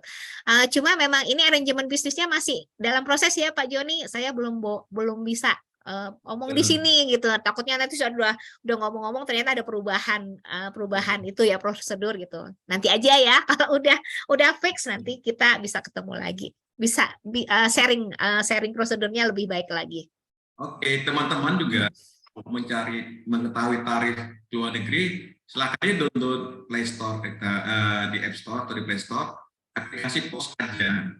Jadi bisa ngecek tarif, kemudian untuk kiriman dalam negeri dan luar negeri. Gitu. Sangat memudahkan buat kita semua. Luar biasa. Ya. Jadi ini Bapak Ibu sekalian nih teman-teman UMKM BUMDes gitu ya. Ayo jangan takut untuk jualan ke luar negeri. Gitu di era digital ini sangat dipermudah buat Bapak Ibu yang mau berusaha berwirausaha. Karena Indonesia ini kita kaya nih ya Pak John, Bu Justina. Produknya banyak banget. Iya. Jadi tinggal teman-teman bisa pilih butuhnya untuk kirim yang tingkat berapa sih gitu kan. 100 gram aja kita layani kok Pak Riki gitu kan kalau lewat PT Pos Indonesia. Iya, nggak perlu nunggu 1 ton. Oke, ini dari DM Bandung, silakan yang ingin bertanya, Bapak Mbak ya, silakan. Selamat siang Bapak Ibu. Ya. Selamat siang. Kebetulan begini, saya ada rekan di Singapura. Saya produknya itu sambal dan makanan kering yang ada makanan basah tapi tidak ada rencana untuk kirim gitu. Jadi sambal dalam kemasan jar kaca dan makanan kering dalam pouch aluminium foil gitu. Lalu dia minta kirim saya tidak terlalu banyak sih gitu. Cuma saya tidak mengerti caranya kirim gitu ke sana. Produk saya sudah halal, sudah ada PIRT, sudah ada hakinya gitu. Lalu dia bilang dia bilang biasanya teman-teman itu kirim dengan ada salah satu jasa pengiriman gitu ya. Tadi saya sudah hubungi untuk jasa pengiriman itu, sudah ada tarif, cara pengemasannya, dan dia bilang akan cek fisik untuk produk itu gitu, sebelum dikirim gitu. Nah, saya mau tahu kalau dari PT Pos melalui PT Pos Indonesia bagaimana? Kalau lewat itu antara 1 sampai 2 hari katanya pengirimannya gitu. Ini sambalnya sambal apa nih, Bu? Sambal mata combrang, Bapak. Ekspor kemana Ibu? Singapura. Luar biasa. Ini saya baru mau coba pertama, kemarin itu dibawa hand and carry oleh teman saya gitu. Ternyata di sana diterima oleh lingkungannya, jadi dia minta saya kirim tapi tidak banyak sih, untuk sambelnya itu 25 botol gitu, lalu juga beberapa makanan keringnya sejumlah sama gitu. Jadi saya mau tanya karena saya baru pertama gitu, jadi gimana gitu. Oke. Iya. Kalau kirim sih, kalau dari sisi waktu tempuh sama ya Mbak ya, 1 sampai 2 hari melalui PT Pos Indonesia. Tapi sama sebetulnya, kita memang perlu lihat dulu apa komoditasnya. Mbak Banun ya dipanggilnya, atau Mbak Pratiwi? Oke. Posisi di mana? Di Condet, Ibu. Di Condet, Jakarta Timur ya, Jakarta Timur. Ya memang harus kita lihat dulu sih.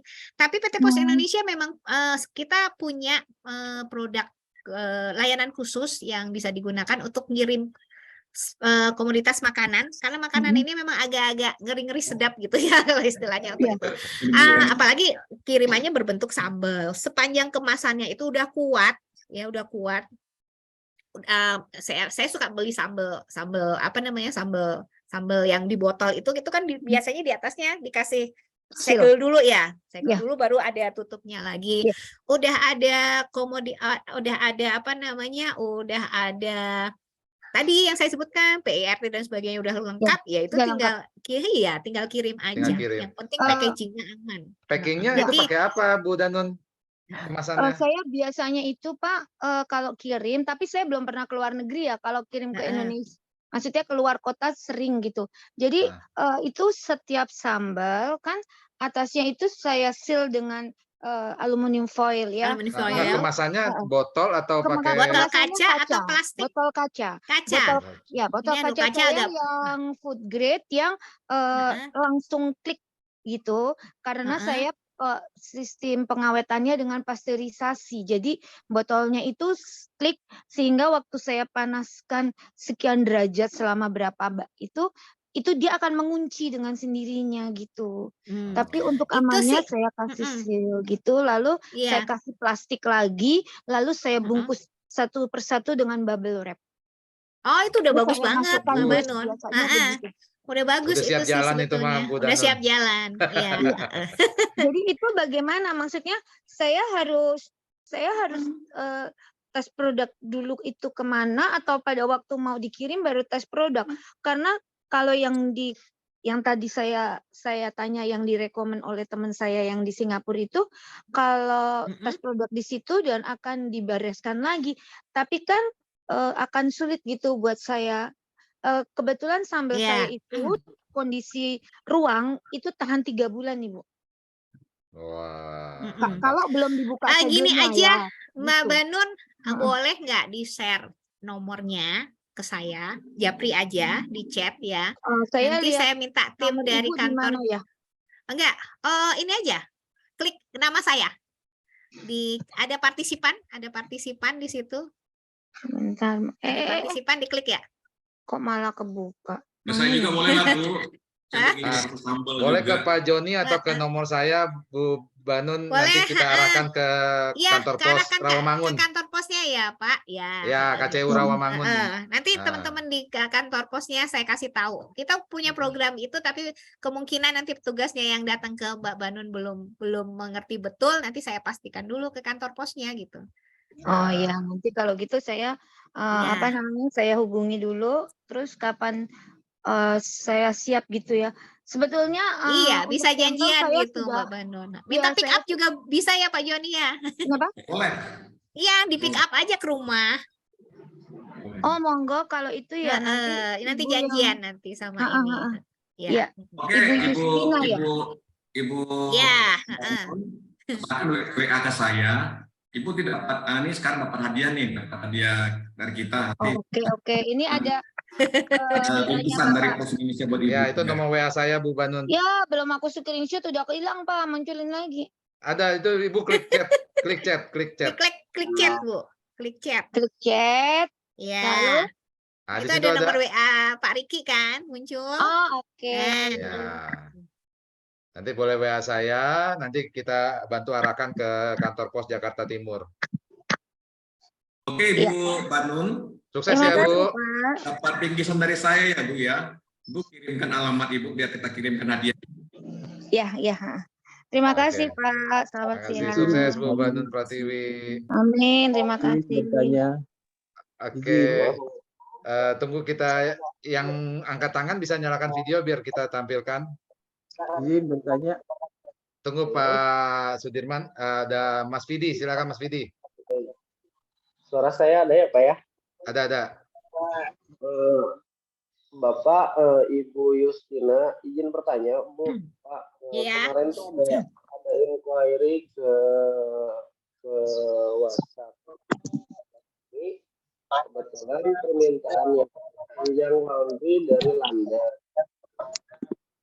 Saya udah coba cek harganya tuh ternyata mahal banget ya Bu ya, malah hampir 5 kali lipat dari harga yang kami tawarkan ke buyer.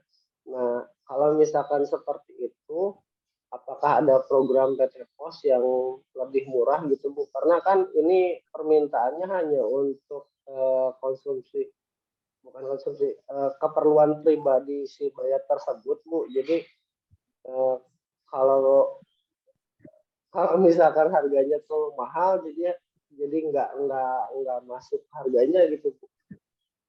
Harga pasaran di sana itu sekitar $150.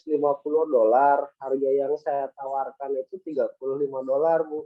Cuman untuk ongkos kirimnya sekitar $350 ke London.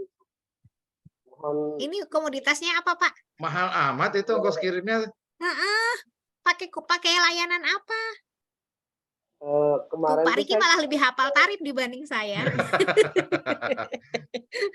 Pakai layanan apa Mas Widi? Saya kurang tahu Bu, kebetulan ada rekan saya yang kerja di pos. Kemarin saya tanya itu, kata dia tuh jatuhnya terhitung jadinya 30 kilo Bu, karena volume si keranjang rotannya itu besar gitu. Barangnya apa Mas Widi? Keranjang rotan Pak. Kena dimensi kena volumetri, soalnya. kena dimensi soalnya Mas itu. Nah, kalau misalkan barang-barang yang seperti itu, adakah program khusus dari PT Pos sendiri Bu, untuk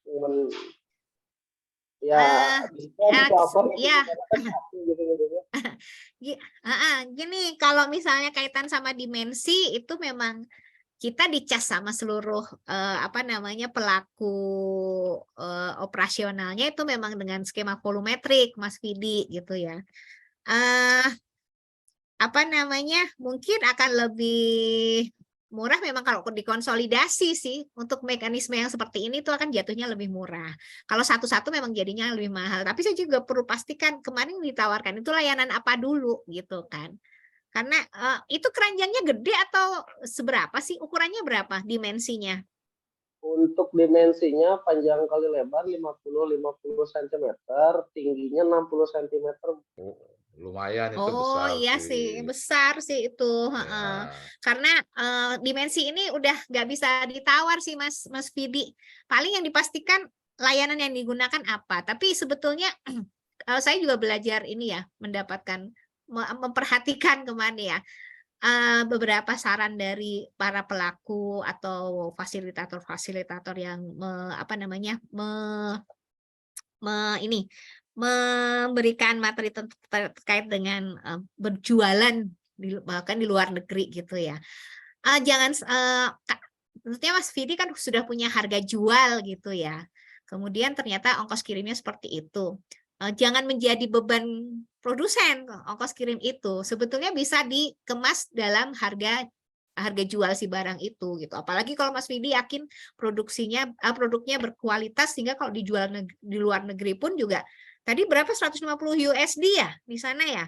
Harganya ya kalau dijual di sana 150 USD, sementara dari Mas Vidi harga jualnya hanya berapa tadi? 35 kalau saya nggak salah dengar ya. Masukkan saja harga jual yang terkena volumetrik itu kepada harga barangnya. Jadi ibaratnya kayak di bundling gitu ya. Itu sih saran saya sih. Saran saya. Karena kalau dari sisi PT Pos Indonesia sendiri, itu sudah mekanisme pengiriman sih Mas, dimanapun juga akan terkena mekanisme seperti itu. Perhitungan volumetrik itu akan menjadi dasar untuk penetapan tarif juga. Jadi mau ke kurir manapun itu pasti akan kena sistem seperti itu gitu. Kecuali kalau mungkin sudah menjadi akun customer kami, PT Pos Indonesia punya program untuk pelanggan yang melakukan pengiriman berkelanjutan. Itu memang harus menjalin PKS, itu ada program diskon ya Pak Joni Eka ya, atau tarif khusus gitu. Atau gini Bu Justina, Mas Vidi, buka aja jadi agen pos. Nah, cocok itu. Itu akan dapat cashback itu nantinya tuh. Dapat cashback di situ. Lumayan ya Pak Riki ya. Iya, buka jadi agen Mas Vidi. Kalau kirimannya rutin. Betul. Ah, Nggak salah juga kok iya. produsen sebuah barang menjadi agen pos. Jadi Mas Widi Betul. bisa mengirimkan melalui agen posnya sendiri juga bisa menerima pengiriman dari luar negeri, dari customer Double yang cuan. lain gitu kan. Istilahnya Iya. Bu, itu double cuan Bu, double cuan. Ini saya Jadi mengiklankan Pak Riki nih. Ini endorse. Double cuan itu betul Mas Widi. Udah jualan dapat untung dari produk jualan ya. barangnya, nanti dapat fee lagi imbal jasa dari ongkir. Betul. Nah, Silakan Mas Vidi, silakan. gitu ya. Oke, Oke. mudah-mudahan terjawab Mas Widi. Jadi untuk volumetrik itu diberlakukan untuk semua layanan jasa kurir tuh Mas Widi. Oke, ya. Makasih. Pak Muhammad Sudirman tadi ingin bertanya, silakan Bapak.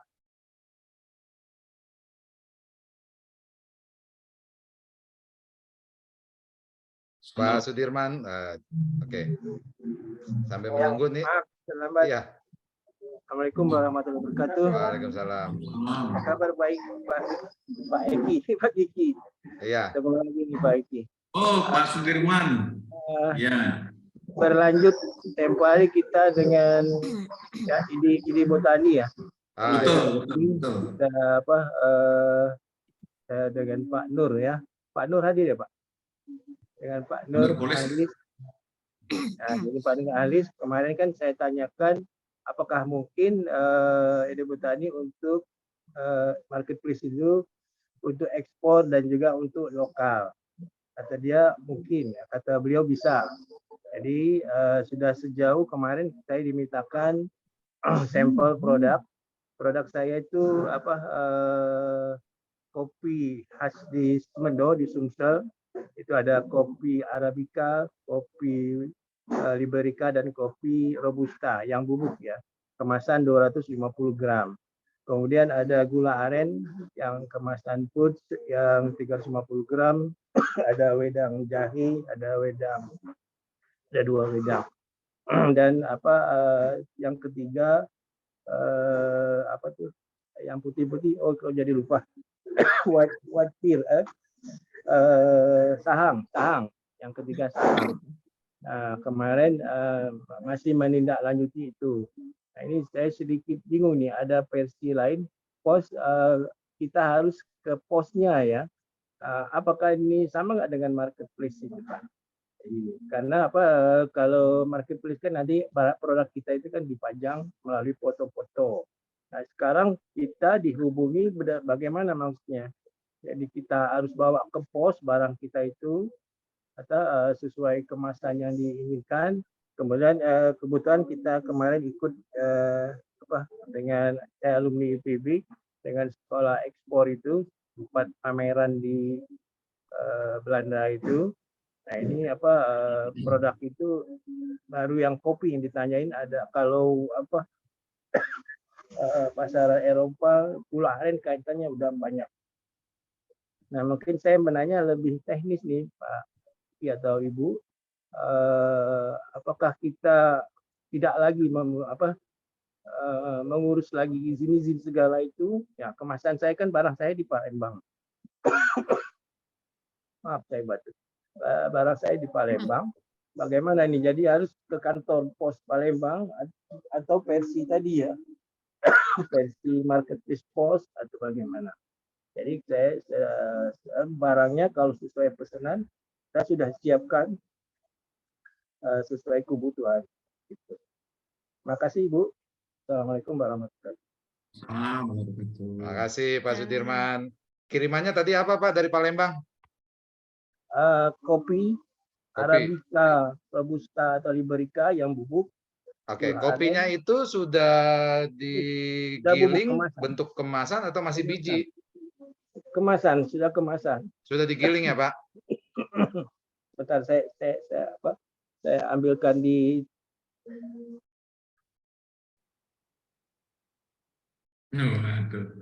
Kopi Indonesia. Luar biasa ini Indonesia kita ini Pak Joni, Bu Justin. Betul. Harus setelah ini kita ngopi nih. Oh iya. Ibu Saya Yusti pikir harus ini kopi. wong Palembang cuma jago di pempek, ternyata ada kopinya. Oh ya, betul. Betul. Kalau produk di ID Botani biasanya ID Botani Marketplace sudah dilakukan kurasi biasanya itu. Kemudian ID Botani juga bisa para sellernya membuka agen pos sama Pak Riki. Iya, betul. Nanti Sudah silakan bisa. kontak ke ID Botani, ke Pak Nur ya, Iya. yang teman-teman Ini dari ID kopinya, Botani yang mau buka agen Mas pos. Anu, ini kopi, Oh, ini gula aren, gula arennya itu sudah ada izin edarnya PIRT-nya ya Pak Sudirman? sudah. Jadi kita dengan mitra binaan. Udah dengan kemasan Dengan mitra bagus itu binaan. Pak Riki. Sudah. Iya. PIRT-nya sudah ada, LP POM-nya sudah ada, syarat-syarat itu sudah semua.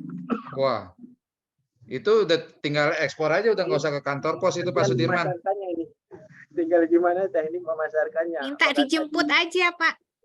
Oh, untuk pemasarannya. Oh, untuk pemasarannya. Kalau pemasarannya, itu tadi Itu nanti ke apakah ID Botani, Pak.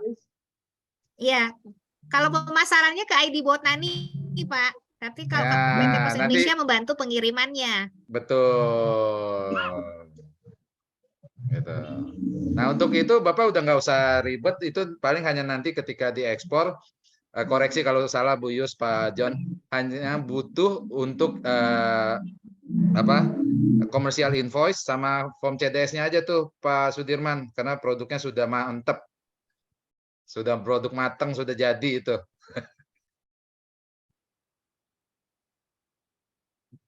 Gitu ya Pak Sudirman. Untuk pemasarannya nanti bisa koordinasi dengan teman-teman ID Botani, Pak. Nanti teknisnya gimana? Mengenai izin-izin itu apakah dengan ID Botani? Pak kita menyiapkan produknya berdasarkan kemasan sampai ke sana? Bagaimana? Kalau izinnya itu sudah tidak perlu sih Pak. Jadi Bapak tinggal koordinasi dengan ID Botani untuk pemasarannya. Nanti untuk pengirimannya Bapak bisa buka kantor pos juga melalui ID Botani. Nanti kita support Pak. Ketika mau kirim itu sudah cakep, Bapak tinggal melengkapi CDS dan melengkapi komersial invoice tuh Pak. Cukup. Bapak Mama Sudirman, kalau Bapak jadi pengelola agen pos, nanti Pak Riki akan melakukan pelatihan buat Bapak. Betul. Bagaimana menerima transaksi atau kiriman luar negeri, apa saja yang harus dipersiapkan. Nanti Pak Riki akan melakukan ini, teman-teman yang buka agen pos ataupun yang ini ada pelatihannya. Pasti gitu. Oke. Bapak lakukan juga ya Pak Riki ya. Ya, gitu ya Pak Sudirman ya. Mungkin cukup jelas Pak. Ya, siap. Sukses Pak Sudirman. Komunikasi lagi dengan Pak ada ya Pak Nur ya. Ya, silakan Pak. Oke, masih ada dua yang nanya dari Sendal Bagus. Oh, silakan. Ini Sendal Bagus merek apa nih Pak?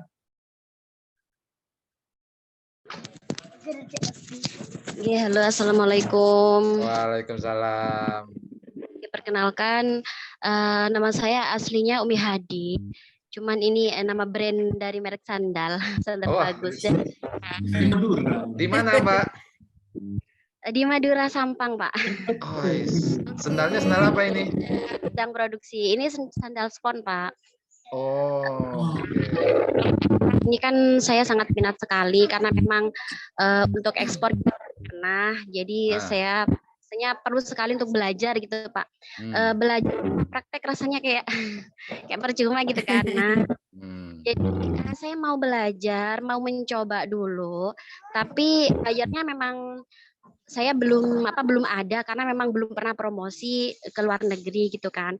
Cuman saya mau mencoba ekspedisi Pos Indonesia ini kirim ke luar negeri, sampelnya sandal saja ke teman saya dulu Bapak gitu. Boleh. Jadi kira-kira prosesnya agar saya bisa kirim ke teman saya yang ada di luar negeri itu apa yang harus saya persiapkan? Itu sementara memang belum pernah kirim ke luar negeri seperti itu karena tadi materinya saya ketinggalan. Oke. Silakan Bu Justin.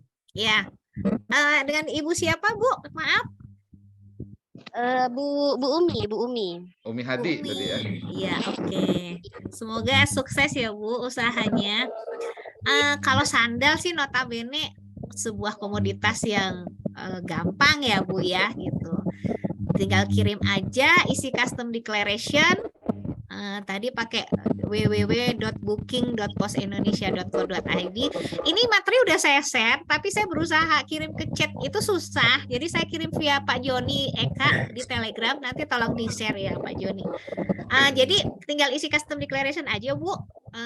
Sandal notabene sebuah komoditas yang tidak terlalu tidak terlalu banyak membutuhkan persyaratan. Nah, yang jelas lampirkan komersial invoice aja. Meskipun itu semacam gift ya buat temennya, tapi lampirkan saja. Karena itu, tapi ini in case karena kita tidak regulasi impor itu berubah-ubah, meskipun kirim ke temennya bisa jadi nanti temennya kena pajak impor gitu, itu perlu dikasih tahu dulu gitu kan. Meskipun itu gift, kadang-kadang juga bea cukainya ini harus kena gitu, karena itu di luar kewenangan penyelenggara kurir ya, itu kewenangan dia kena pajak atau tidak itu sepenuhnya ada di kewenangan bea cukai gitu. Itu aja, tinggal bawa ke kantor pos, kirim, isi custom declaration, kirim deh gitu.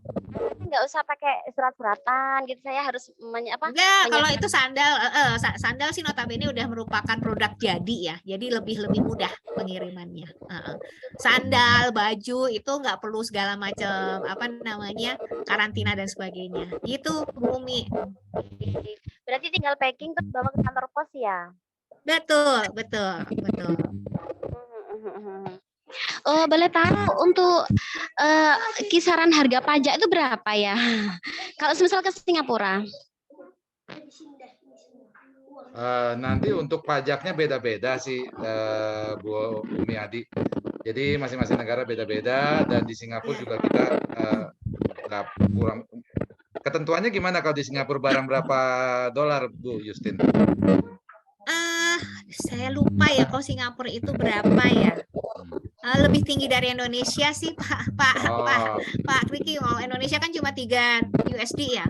Singapura itu kalau nggak salah malah lebih tinggi deh, lebih tinggi, lebih mudah masuk ke sana sih, karena di sana free trade zone soalnya. Jadi lebih mudah ya. Jadi kalau barang sendalnya masih 50 ribuan, kemungkinan di Singapura nggak kena pajak kemungkinan sih. Bebas ya, kemungkinan bebas pajak. Oke, terima kasih Bapak informasinya dan Ibu. Iya. Oke, sukses ya Bu Umi Hadi buat sandalnya. Oke, Mas Nasir silakan. Wah, ini banyak sekali nih yang bertanya nih. Silakan Pak Nasir.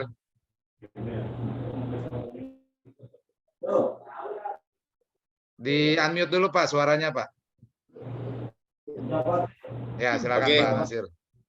Ya, salam kenal Pak Joni, Bu Justina atas materi pagi hari ini. Alhamdulillah. Saya Nasir dari Pekanbaru. Jadi saya mau kenalkan madu barokah. Madu barokah ini madu dari kelompok tani kami yang ada di daerah Kampung Olak, Kecamatan Minas, Kabupaten Siak, Provinsi Riau. Nah, sejauh ini memang ada beberapa teman-teman mungkin yang di Malaysia dan di Singapura serta di Arab Saudi. Namun saya kesulitan untuk pengiriman. Jadi alhamdulillah Pak Joni, saya sudah daftarkan label halal dan sudah keluar, PRT alhamdulillah sudah keluar. Kemudian juga ada dari Dinas Kesehatan, alhamdulillah sudah ada. Nah, packagingnya seperti ini Pak, Ibu. Nah, madu barokah. Jadi jenis madu saya ini madu Milifera, yaitu madu yang memang diternak dan sarinya itu dari akasia. Nah, untuk pengiriman mungkin dengan packaging yang seperti ini dan pakai wrapping untuk ke Jakarta, ke Palembang, ke Medan, alhamdulillah sudah saya kirim. Namun untuk ke luar negeri ini agak sulit ini, Bu Justina. Mungkin kepada Bu Justina mungkin ini gimana nih cara ngitungnya pertama Jadi produk saya ini ada yang 250 mili, ada yang 500 dan ada yang 1000 mili atau 1 kilogram. Mungkin itu dulu, Bu. Oke. Ini saya agak sulit menjawabnya ya Pak Nasir ya, karena madu ini komoditas cair yang saat ini belum tersedia dukungan layanannya gitu. Kita akan coba, kami di kantor di PT Pos Indonesia terus berupaya mengembangkan layanan Pak. Ini lebih kepada jenis komoditasnya aja sih Pak Nasir yang saat ini belum tersupport gitu ya, karena barang cair dan itu nggak bisa diangkut ke luar negeri gitu, kecuali pakai laut. Nah, kalau laut itu, tapi kalau laut kita tidak sarankan kecil-kecil karena kan transportasinya itu di pelabuhan dan sebagainya itu banyak ini ya, dan madu gitu ya, ini yang ibaratnya ada kadaluarsanya juga. Jadi ini bukan semata bukan kaitan sama ini ya Pak, tapi terkendala dengan ininya sih, komoditas itu sih, jenisnya aja yang cair, sehingga saat ini memang kita belum bisa ini Pak. Nanti kalau tapi mungkin saya sudah pesan sama Pak Joni Eka data peserta yang ikut di webinar kali ini itu di checklist gitu ya. Jadi kemudian kita bisa kalau lokasi Pak Nasir di Siak gitu, nanti kita carikan KCU yang terdekat ya Pak Joni ya. Jadi supaya bisa diprospek nanti kalau pada saatnya layanannya sudah tersedia untuk bisa mengakomodir komoditas yang diproduksi oleh Pak Nasir ini, bisa kita langsung bantu gitu untuk melakukan pengiriman ke luar negeri. Untuk sementara jawaban saya itu sih Pak Nasir. Jadi terkendala dengan komoditas cairnya sebetulnya ini saat ini itu. Begitu Pak Riki dan Pak Joni. Oke. Ya, mohon maaf Pak Nasir. Ya. Pak Nasir sudah masuk ke grup Telegram? Sudah Pak, sudah masuk. Sudah. Posting Pak nama produk itu supaya siap. Saya kirim nanti. Bisa saya beli. Ya, boleh Pak Joni. Pak Joni, saya mau gabung menjadi agen. Jadi peternakan kita itu kan di daerah Siak, tapi saya itu tinggalnya di kota besar, di Kota Pekanbaru. Sama saya Pekanbaru juga Pak, di Koba. Pekanbaru juga. Iya. Oke. Iya. Kita bukalah agen nanti Pak Nasir ya. Nanti chatting. Ya, Oke, nanti WA ke saya boleh Pak Nasir. Ya, saya izin Pak, minta nomor WA-nya Pak. Oke, saya share lagi di grup ya. Tadi saya sudah share. Ya, siap Pak. Makasih Pak Joni. Terima kasih Pak Nasir. Japri ke saya juga ya Pak Nasir ya. Ya, benar Pak. Terima kasih Pak Nasir. Oke, terakhir ada Pak Bejo Dewo. Ya. Silakan Bapak. Ya, maaf. Terima kasih kesempatannya yang diberikan pada saya. Kaosnya udah nyampe belum Pak kemarin? Pak, alhamdulillah sudah saya udah ya. Wah. Siap. Ya, akhirnya. Ini Bu Sitina. Ini saya mau coba terobosan, mumpung eventnya pas ini. Saya ada komoditas kelapa kopior, Bu. Rencana mau saya sampelkan di teman saya ada di Dubai, Abu Dhabi. Nah, itu komoditas seperti ini, apakah juga kena karantina atau hitungan volumenya bagaimana? Metrik atau bagaimana itu? Apa Pak? Komoditasnya apa Pak? Kelapa kopior. Kopior. Ya. Ini sebetulnya ketentuan kena volumetrik atau enggak itu adalah perbandingan Pak. Pada saat berat dia ditimbang dengan berat melalui pengukuran dimensi itu kita cari yang lebih berat yang mana. Kalau kelapa kopra kayaknya pasti berat timbangan aktual deh, bukan volumetrik. Wujudnya itu ya. Sebetulnya hanya kupasan wujudnya. Gitu. Ya kelapa kupas gitu. Cabutnya itu kan butuhnya waktu yang agak cepat ya, karena kalau lebih dari seminggu kan rasanya tengik gitu. Jadi kan butuhnya ini kayaknya nggak bisa pakai mekanisme yang ada Pak. Tujuannya kemana Pak Bejo? Ini rencana saya kirimkan ke Dubai, Abu Dhabi. Kayaknya belum ada Pak layanannya Pak untuk yang seperti itu, produk-produk yang nilai kadaluarsanya cepat kita baru tersedia untuk Singapura, Malaysia sama Taiwan Pak. Itu Taiwan bisa Iya, ya. heeh. Ya, Kalau Taiwan bisa. Bandeng presto kayak gitu? Belum, Kan ya untuk ke 3 negara yang saya sebutkan tadi bisa. bisa ya. Lokasi Bapak di mana, Pak? Itu stand di daerah Pati, Bu. Pati ya. Oke. Pati. Oke. Ya. Ya, Oke. jadi kita baru sediakan layanan untuk komoditas makanan yang tapi makanan yang tidak berkuah ya, itu baru untuk Singapura, Malaysia sama Taiwan. Oke. Mm-mm. Ya, Oke. intinya untuk Sukses bisa. nih Pak Bejo. Ya. Oke, makasih.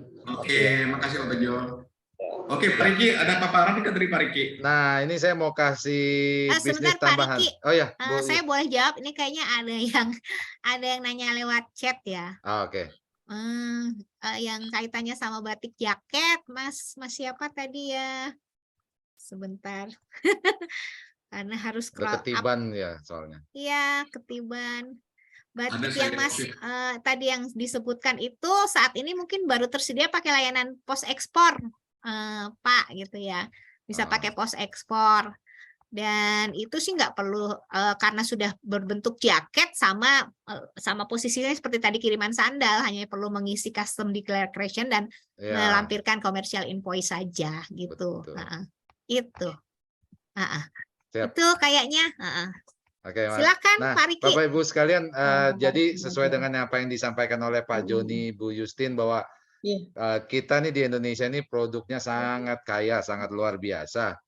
Jadi Bapak Ibu sekalian jangan takut untuk berbisnis, berjualan secara online ke luar negeri, gitu ya, melakukan ekspor kiriman. Dan di sini kami buka peluang kesempatan seperti yang tadi disampaikan oleh Pak Joni untuk double cuan. Ini berapa hari, IMS berapa hari, yang PE berapa hari kan? Halo, ya, tunggu ya, Ibu. Jadi di sini kita memberikan peluang kesempatan buat Bapak Ibu sekalian untuk double cuan. Dapat 2 kali keuntungan. Yang pertama sudah pasti keuntungan dari, ini saya skip, dari jualannya, produk yang dijual ya. Yang kedua, nanti Bapak Ibu akan mendapat tambahan cuan keuntungan dari ongkir. Nah, di sini saya langsung skip karena mengingat waktu. Saya kasih simulasi pendapatan imbal jasa yang nanti Bapak Ibu terima. Kita lihat di tabel sebelah kanan tuh ada tabel. Itu adalah tabel layanan kiriman yang tersedia melalui jaringan PT Pos, baik domestik maupun internasional. Ya. Di sini hitung-hitungan saya hanya untuk kiriman domestik saja nih.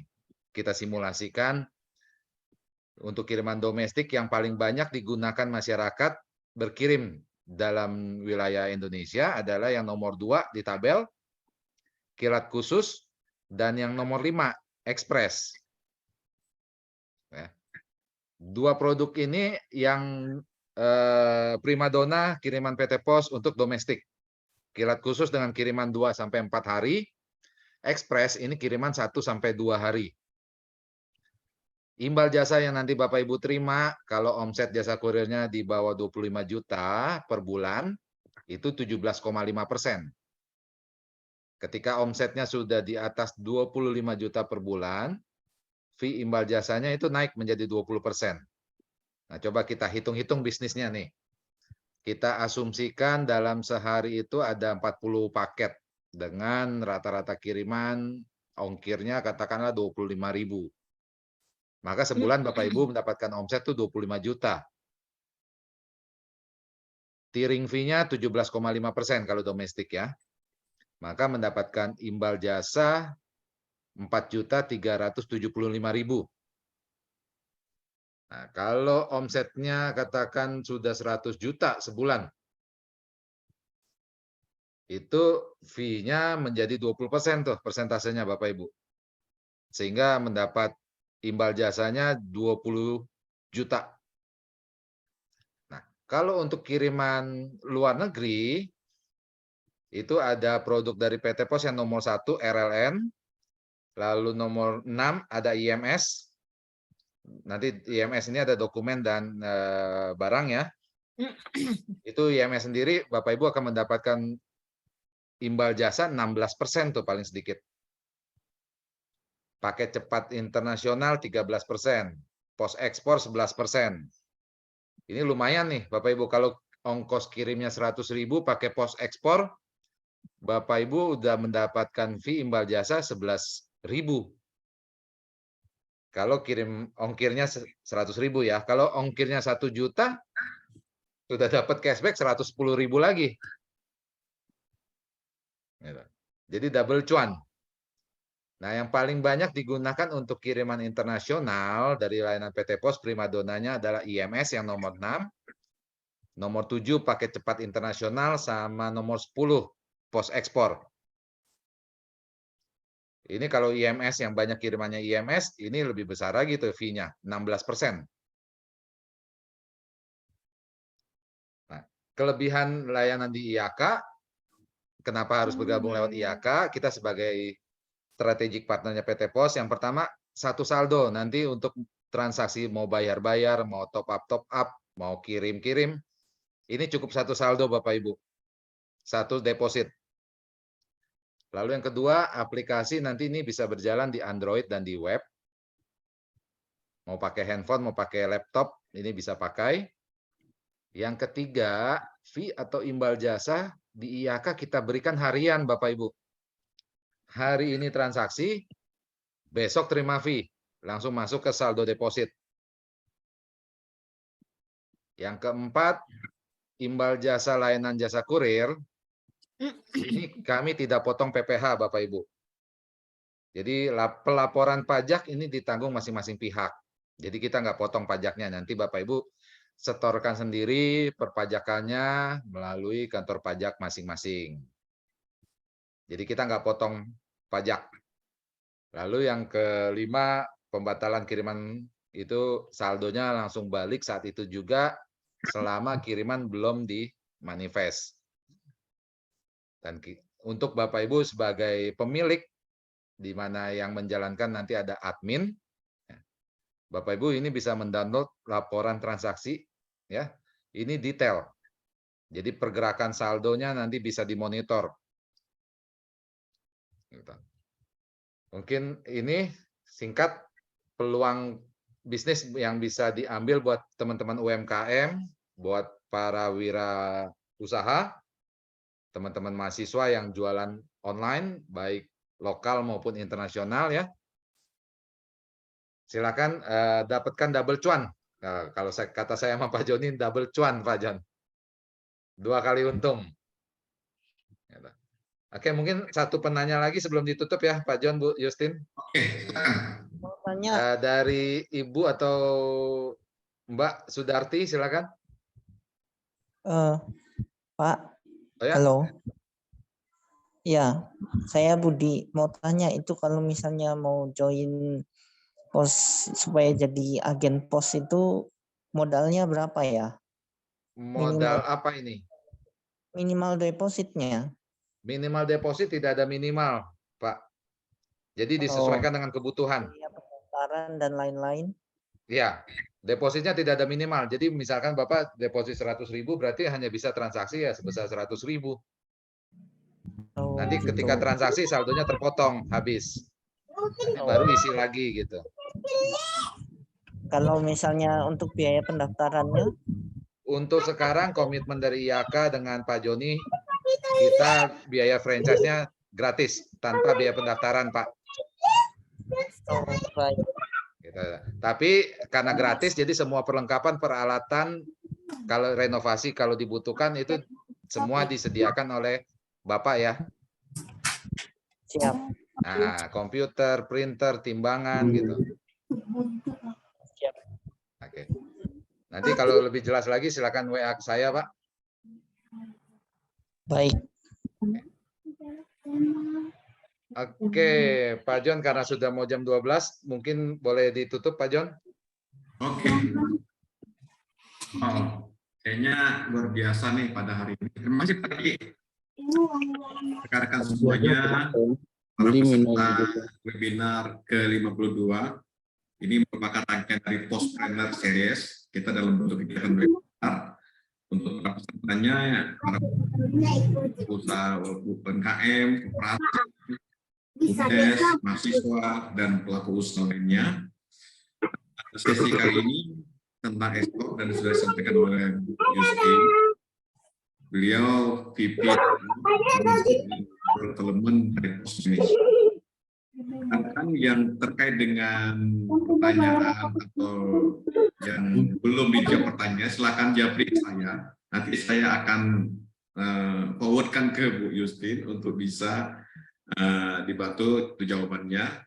Silakan saya atau di grup Telegram juga bisa untuk men-sharekan produk-produk atau mempromosikan produknya. Silakan di grup Telegram. Siapa tahu bisa aku ya ada lebih dari 1.000 member di situ, bisa sampai 10.000 ya atau 100.000 member di grup Telegram supaya saling berbagi ya untuk informasi tentang dua produk ataupun dapat teman-teman semua. Dan untuk webinar selanjutnya ya kita nanti tetap pada Kamis kita akan sesi dengan tema digital marketing. Kemudian untuk materi kita sudah share ya, Bu Justin, materi Ibu sudah kita share di grup, dan di grup Telegram akan saya share juga. Dan ucapan terima kasih banyak nih Bu atas paparannya, luar biasa. Dan teman-teman mendapatkan informasi pencerahan, oh ternyata pos bisa ya loh, bisa ternyata ya. Walaupun maksimal 300 kilo, bukan berarti total yang diekspor 300 kilo, tapi 300 kilo atau 30 kilo itu satu koli gitu. Bisa berkoli-koli, bisa 5 koli, jadi 30 kali 5, jadi bisa 150 kilo atau 350 kilo begitu. Jadi konteksnya maksimalnya bukan jual maksimal gitu. Jadi satu koli itu ada yang 30 kilo, ada sekian kilo. Nanti di materi lengkap semua.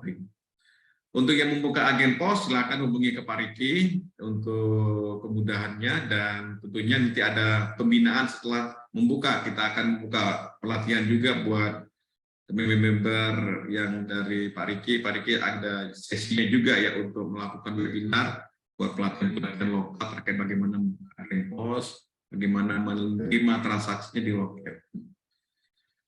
Bu Justin, next time kalau ada waktu kita bisa share lagi di channel ini, Bu. Siap. Apa namanya? Mudah-mudahan viral lah ya melalui YouTube. Amin. Maupun di ID Botani TV supaya saling berbagi dan mendapatkan informasi tentang layanan pos Indonesia, dari kiriman dalam negeri maupun kiriman ekspor atau UMKM, BUMDes koperasi maupun pelaku usaha lainnya. Dan terima kasih juga ke Pak Riki sudah support untuk jaringan ini, dan juga semuanya para peserta tetap standby di channel kita di Postpreneur Series ini dengan tema-tema webinar selanjutnya yang lebih menarik. Sekian, terima kasih. Assalamualaikum warahmatullahi wabarakatuh. Waalaikumsalam warahmatullahi wabarakatuh. Terima kasih Pak Joni, Pak Riki, Bapak dan Ibu semua, sukses buat semuanya. Amin. Salam sehat. Amin, Ibu. Waalaikumsalam. Izin pamit. Izin pamit. Pamit.